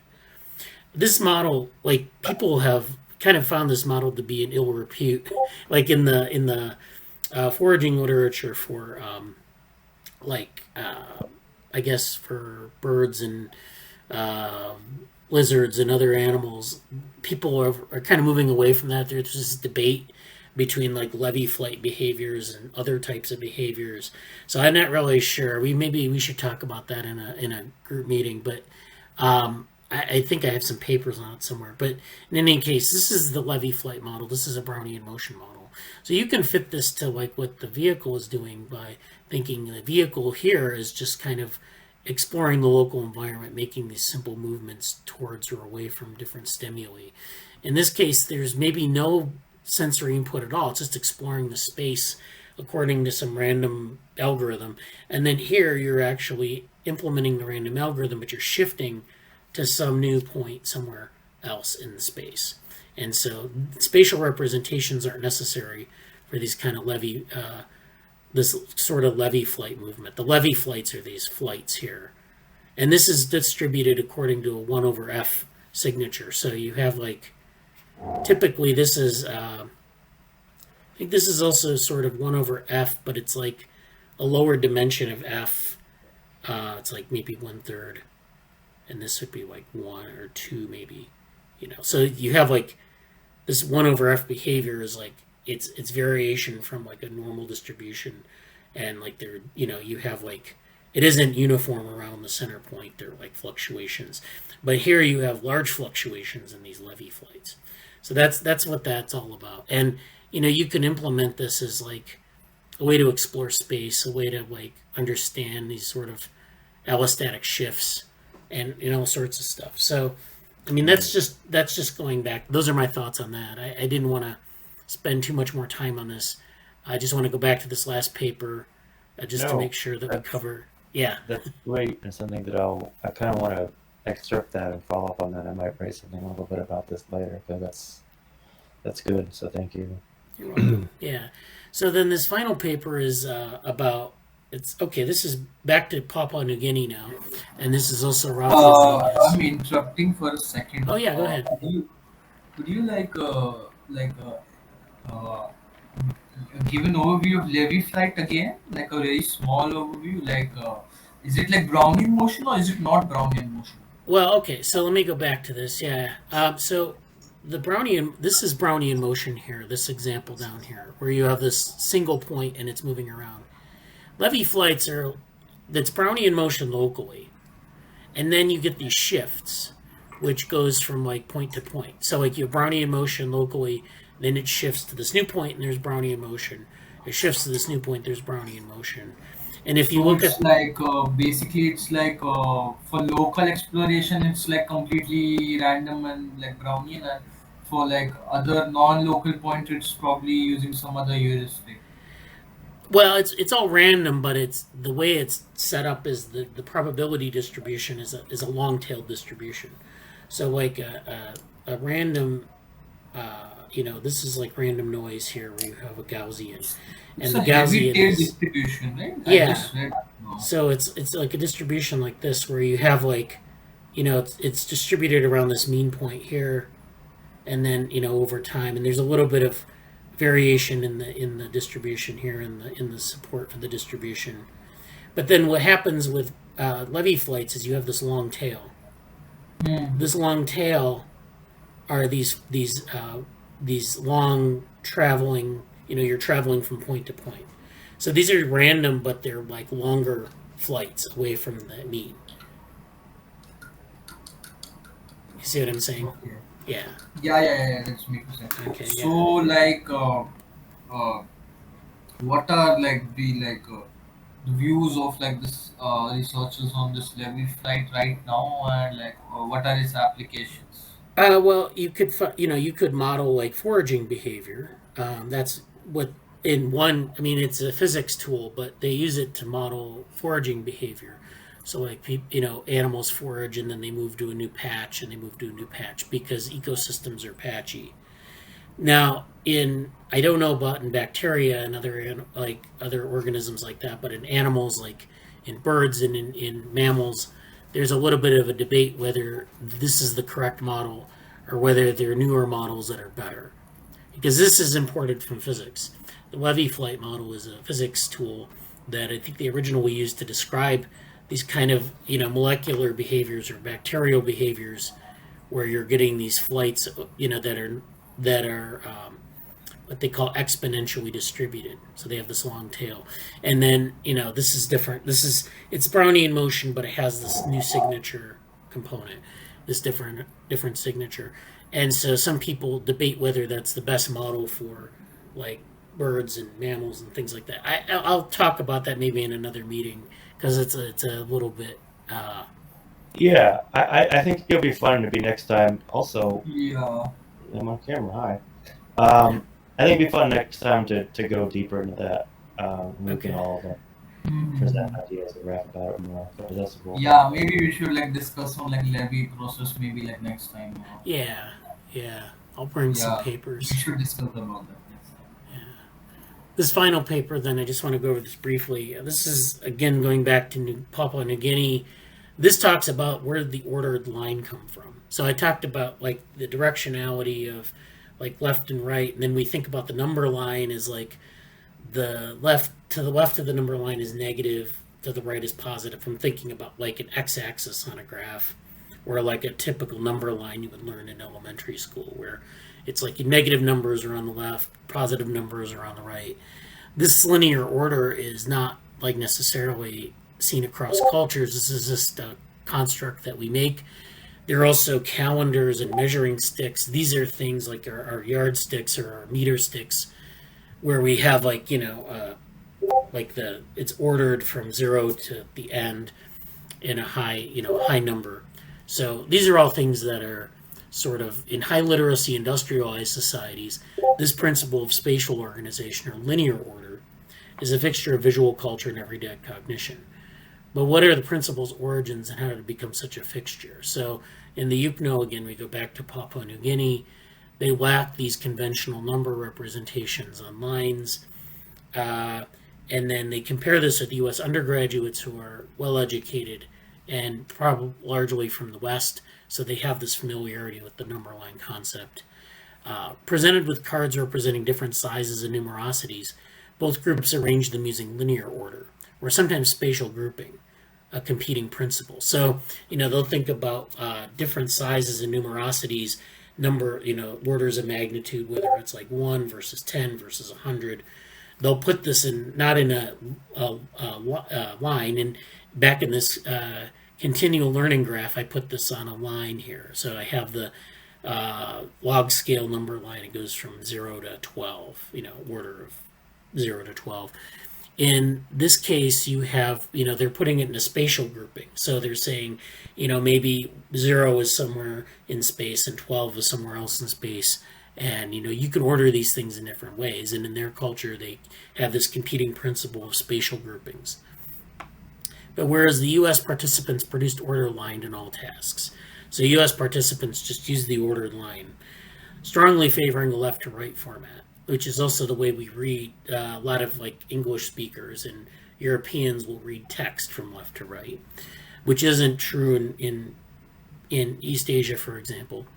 The UPNO produced them less consistently with variable orientations. So, you have this left to right format. If you go to, say, Hebrew, it's right to left. In Arabic, and then Japanese is top to bottom. So they're different orientations of the writing system, and then this translates into the number system. In the UPNO, it's totally different. They produce a less consistent set of these ordered lines. They have variable orientations. They have the spatial organization. Conventional linear representations are thus not necessary to spark the intuition of linear order. So this is interesting because a lot of times I think in agents and in modeling, even with training machine learning models, we use these labels, and the labels assume this sort of organizational set of principles. And, that's not necessarily the way that culture or cognition works. It's just one possible way. So, we think about this number line concept, or we think about categories in a certain way. And this isn't necessarily the way cognition works. It's just the way we are, in the people who design these algorithms. That's the way we've learned to represent these things. So this goes through these schemas. They think of it in terms of schemas in the cognitive science sense. So this kind of goes through this, and I don't want to spend any more time on this, but I think this is a good set of papers. I'll post this in the Slack after the meeting. I want to go to the Slack channels now. We had a number of things here, way too much to cover in a meeting. I'm going to finish up the meeting by going through some of this stuff, just to highlight what's in the channels. So, in the Brain Organoids channel, we've had a lot of activity as usual. Morgan couldn't make it today, but we have a number of different papers here, going back to, let's see, maybe Monday. We had, or maybe even before that, we had a number. Morgan will post a lot of things on different teams and groups that are doing this stuff. So I know that Arthur is working on putting together some of these things in a document, and I hope that you continue to do that and consult with Morgan and Maduri on this as well. Just to, I know Morgan is collecting these resources and kind of looking into how we can collaborate with different labs. So there's a lot of really interesting stuff going on, creating engineered kidney tissues, and there's an incubator in Chicago where they're doing some activities here, Helix 51. And then they have this notebook, which is, I think this is just kind of like this is integrating genomic analysis with interactive notebooks. So this is using Jupyter Notebooks, which is a nice tool. So if you're interested in data analysis, maybe there's some good references here as well. CZI had their 5th anniversary. This is the Chan Zuckerberg initiative. They offer money for biological research and some of its derivatives. So I've checked that out in the past with respect to DevaWorm, but we never really got anywhere with that. But it's an interesting initiative, and so that's something maybe for funding purposes. I know they're connected to Facebook indirectly, but it's pretty much a philanthropy. So. And there's some other things on organoids here that he pointed to. I found this paper on exploring landscapes of brain morphogenesis of the organoids, which I thought was good. This is Dennis Jabodon and Madeline Lancaster.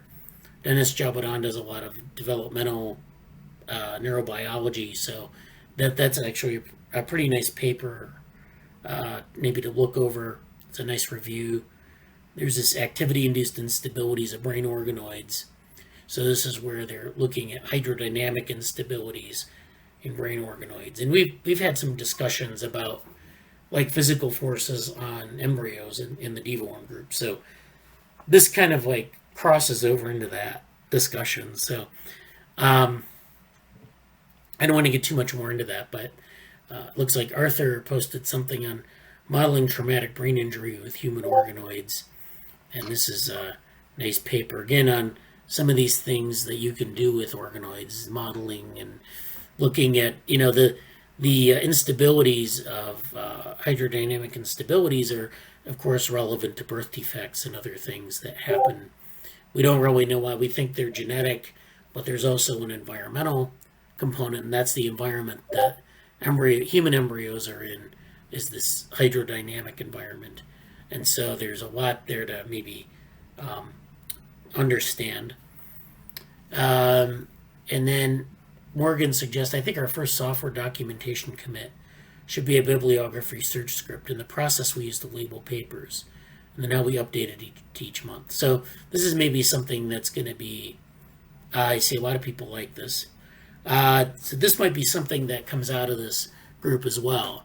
So we have the document, but then we also have maybe things like this where we can have like little tools or widgets that we can use for any project in the lab. Yeah, I would be great if someone, because I have not been following that at all, and if Arthur or Morgan or anyone else wants to kind of write up, because I don't really know what I see that I was mentioned there about it. Actually, if you go back to the Slack, that would be good. But, Yeah.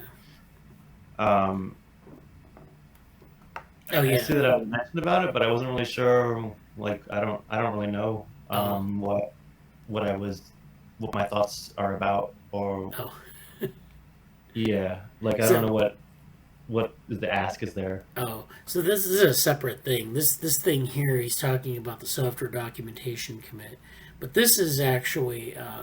I'd love to know Jesse's thoughts on this. I was looking at Yannick Roy's review paper on deep learning of EEG in their GitHub. So I don't know. Yeah, I don't know exactly what he's getting at with this. Maybe next week he can let us know. But this is this is an EEG review. So this is, I think, maybe an example of what he's talking about with. So this is data collection table and code for deep learning based EEG analysis. So this is like, I guess this is a method for like collecting data and code. I don't really know what exactly this is. Like this is a way of setting this up, and I guess because you work on a lot of the administrative stuff and the lab management, just kind of looking at this and seeing what it looks like. If it looks like something maybe that is, because you have, you just have this extraction table containing the summary of the reviewed papers. So all the reviewed papers would be put in this CSV file, which would be tabular. And then, you could have like a table where you report the results of each paper.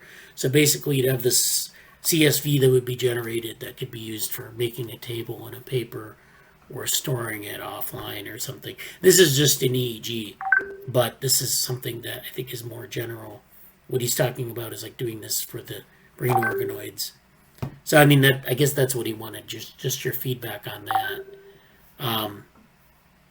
So just I don't know if you want to answer it in the Slack or what. So that's that. I think that's kind of an interesting thing. We don't have anything like that. It would be useful.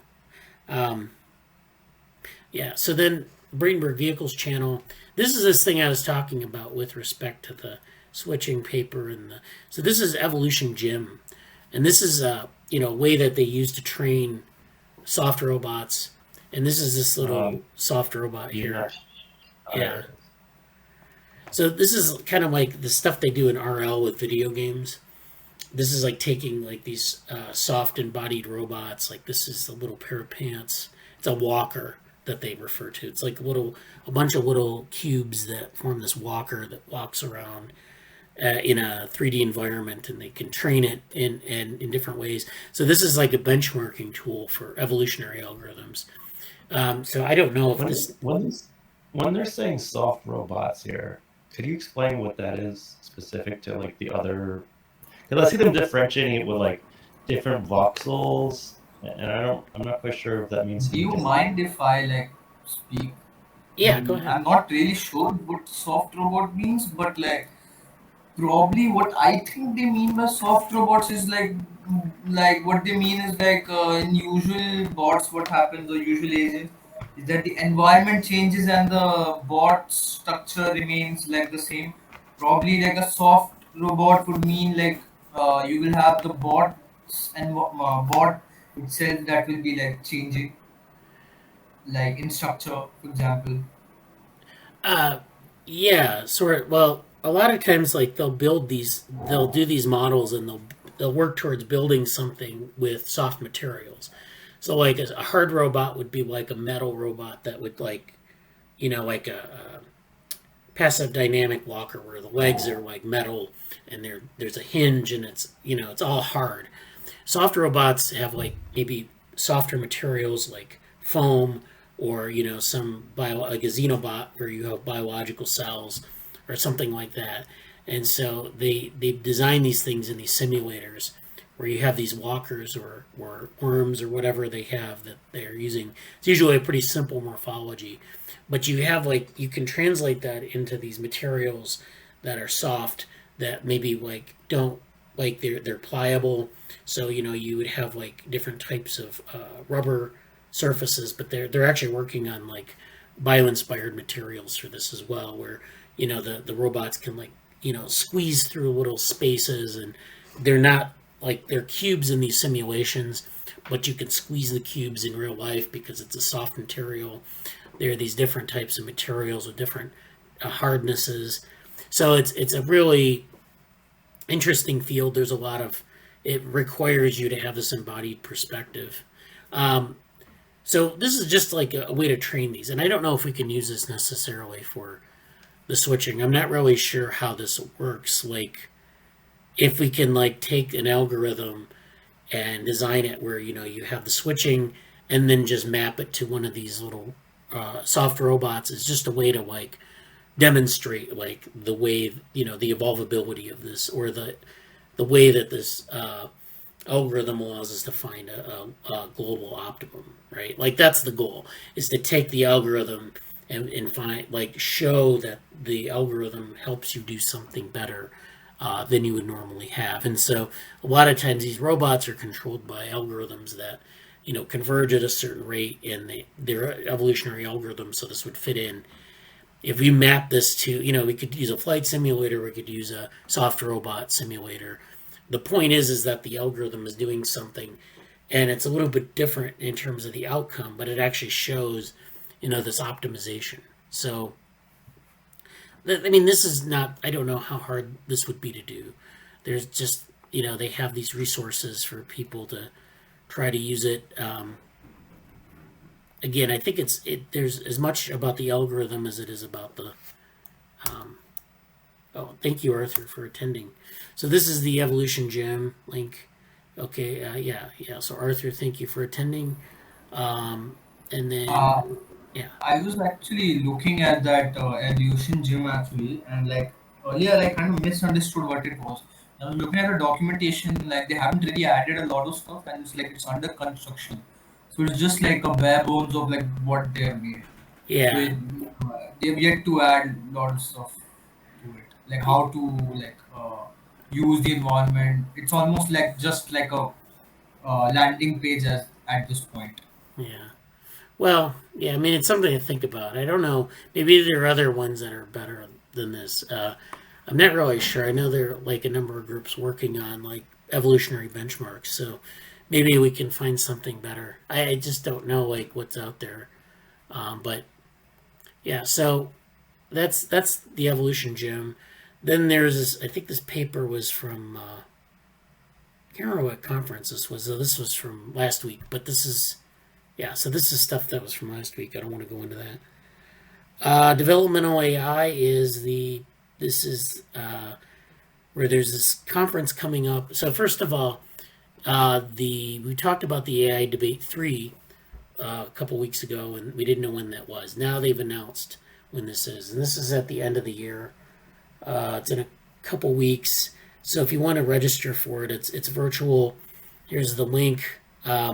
They're going to have Gary Marcus, of course, and he's going to take on all comers, and they're going to be people like Daylep George, who does a lot of stuff with different platforms. They're going to have Steven Pinker for a more cognitive science perspective. They're going to have a number of other people here. This person here, I can't remember her name, but she works on autonomous vehicles. So they're going to have Missy Cummings. So they're going to have a lot of interesting people at this event.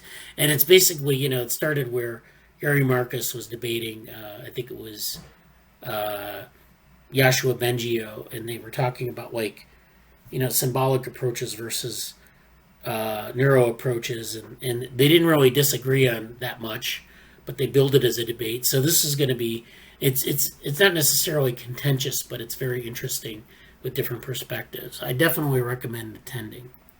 It's like towards the end in the last week of the year. So, and then finally, there's this workshop here. I see that Morgan liked this. This is Conference on Lifelong Learning Agents. So we talked about continual learning, and that's very much in line with this lifelong learning, which is where you have this agent that lives a full life and learns things over the course of its life. And there are a lot of different topics in this area. So this is something that isn't due till March 4th. We may submit a paper on this if people think this is a good venue for something. I know we have some things on continual embodied learning, and so we might dust those off and submit something for that. It's a very broad set of approaches: reinforcement learning, supervised learning. And this is, I think, in conjunction with ICLR, the conference. So this is a workshop at that conference, but they've done lifelong learning workshops at A-Life as well, Artificial Life Conference. So I think it's the same people organizing this. So this is something definitely to keep on the radar. I just wanted to go through Ethics, Society, and Tech. There's some articles in here. Jesse posted, I posted some things. Aaron posted some things in here. And Ankit posted some things. And so this is very good stuff to go over. Don't really have time to go over too much of it, but there's things from the growing footprint of digitalization, which is talking about the energy used for a lot of our digital tools to... Not really a whole lot of new stuff, because that was kind of last week. Yeah. But then there's this... I found an article about a paper that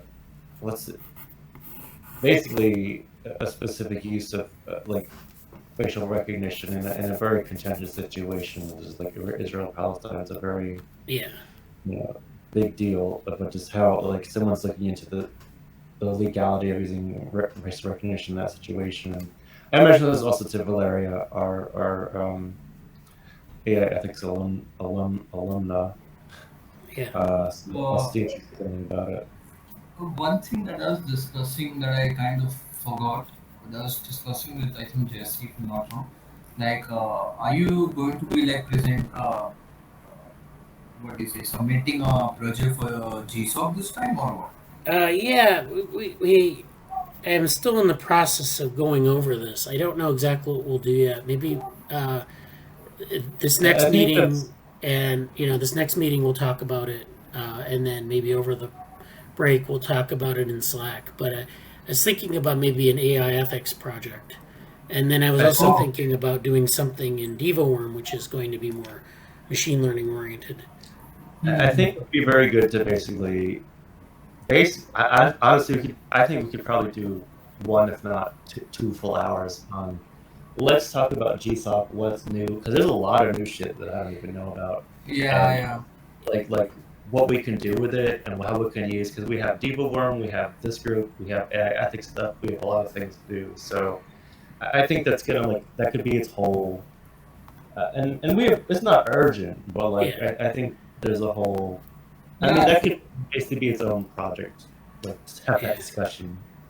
yeah, Well, we'll fully. talk about it soon. I don't want to I know that they've been reorganizing it, and there's a lot of new stuff, but basically, yeah. And there's also maybe an opportunity to have our own organization because there's some other Yeah. because we're not getting the slots that we'd like, and they've got a lot of like they don't want to give too many slots to one organization or individual, so I think they're maybe if we created our own organization we could I maybe would.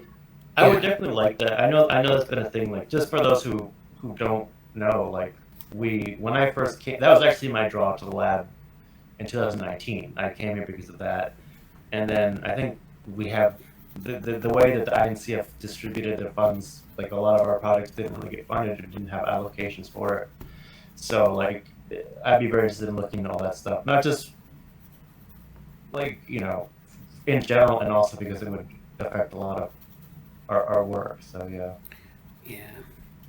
Well, anyways, yeah, we can talk more about that in next week, and then yeah. So let me finish up the Slack channel, the Slack review. So that was ethics, tech, and society, and then one more channel I wanted to go over was virtual reality and neurotech, which we didn't do last week, but there's some good stuff in here. There's this targeting and analysis pipeline for quail placement and transcranial magnetic stimulation. So this TMS method, which is where they put a magnet on the surface of your brain and they kind of stimulate different areas of the brain. You can use an electric field generated by the magnet, and this is used in therapy a lot. And so this is about sort of optimizing that process. Neurotech X, which is ongoing, I think.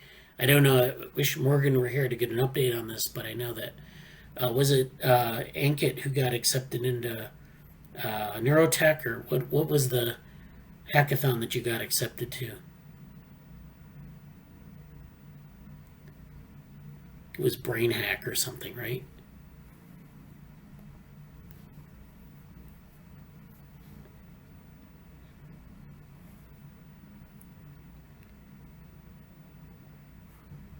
Anyways, so yeah, congratulations on that. I haven't gotten an update on this from Morgan. I don't know what has been going on the last week. So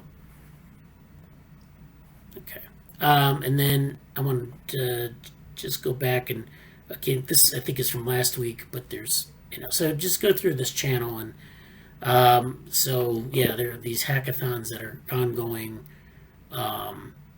Maybe next year we can try for some of these hackathons again. Maybe have a project, and then there's the Mozilla sort of hackathon that they hold in the spring. I think it's too late to propose anything for that, but they have that's something you can attend for free, I believe. And there are a lot of projects that have. There's some neuro projects in that as well. So we can.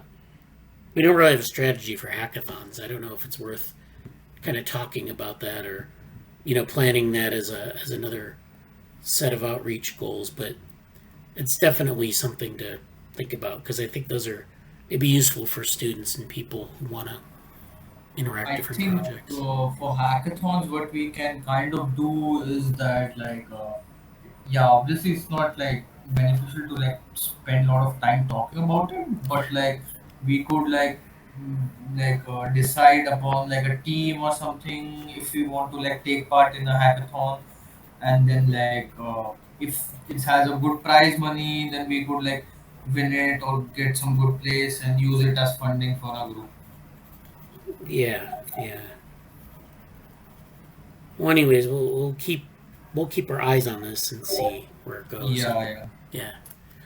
All right. So I just wanted to make an announcement for the end. So next week is going to be our last meeting of the year. So next Saturday is I think the 18th, and then the Saturday after that is Christmas Day, and then the Saturday after that is New Year's Day. So we're not going to have meetings on those days. And then I don't know. We might start up the following Saturday or Saturday after that. I'm not really sure yet. But next week I want to talk about GSOC, maybe talk about maybe Levy Flights, and then we'll get some updates from people and do some more discussion about things. And so if you have anything you want to talk about, please put it in the Slack. If you want to present something, you're welcome to do so. And then maybe I'll also work on a short review of the year for the lab. And I did that last year, and last year was very interesting. This year's also been very interesting, but it's a different type of set of reflections, because we did a lot of interesting things in the lab this year, but it was different. Let's just put it that way. Yeah, if you make like a document, I would flesh that out with you. That's all. All right. Okay, thinking about that, about the report, we could like make like a white paper or something. Oh, what? Have you seen like if I'm not wrong, like these companies, what they do is like they make like a white paper, like the end of the year white paper kind of. Or the labs, what they do, we could make that. That could be like more formal, and maybe if we are like applying for any funding or something in the future, so like it would be much more better. Like Yeah. we have like a formalized thing, something to show. Yeah. Well, yeah. We'll talk about that. For next week, I think I'm just going to create a PowerPoint. But yeah, we could put that in the form of a white paper as well. So, well, thank you for attending. Have a good week. See you on Slack.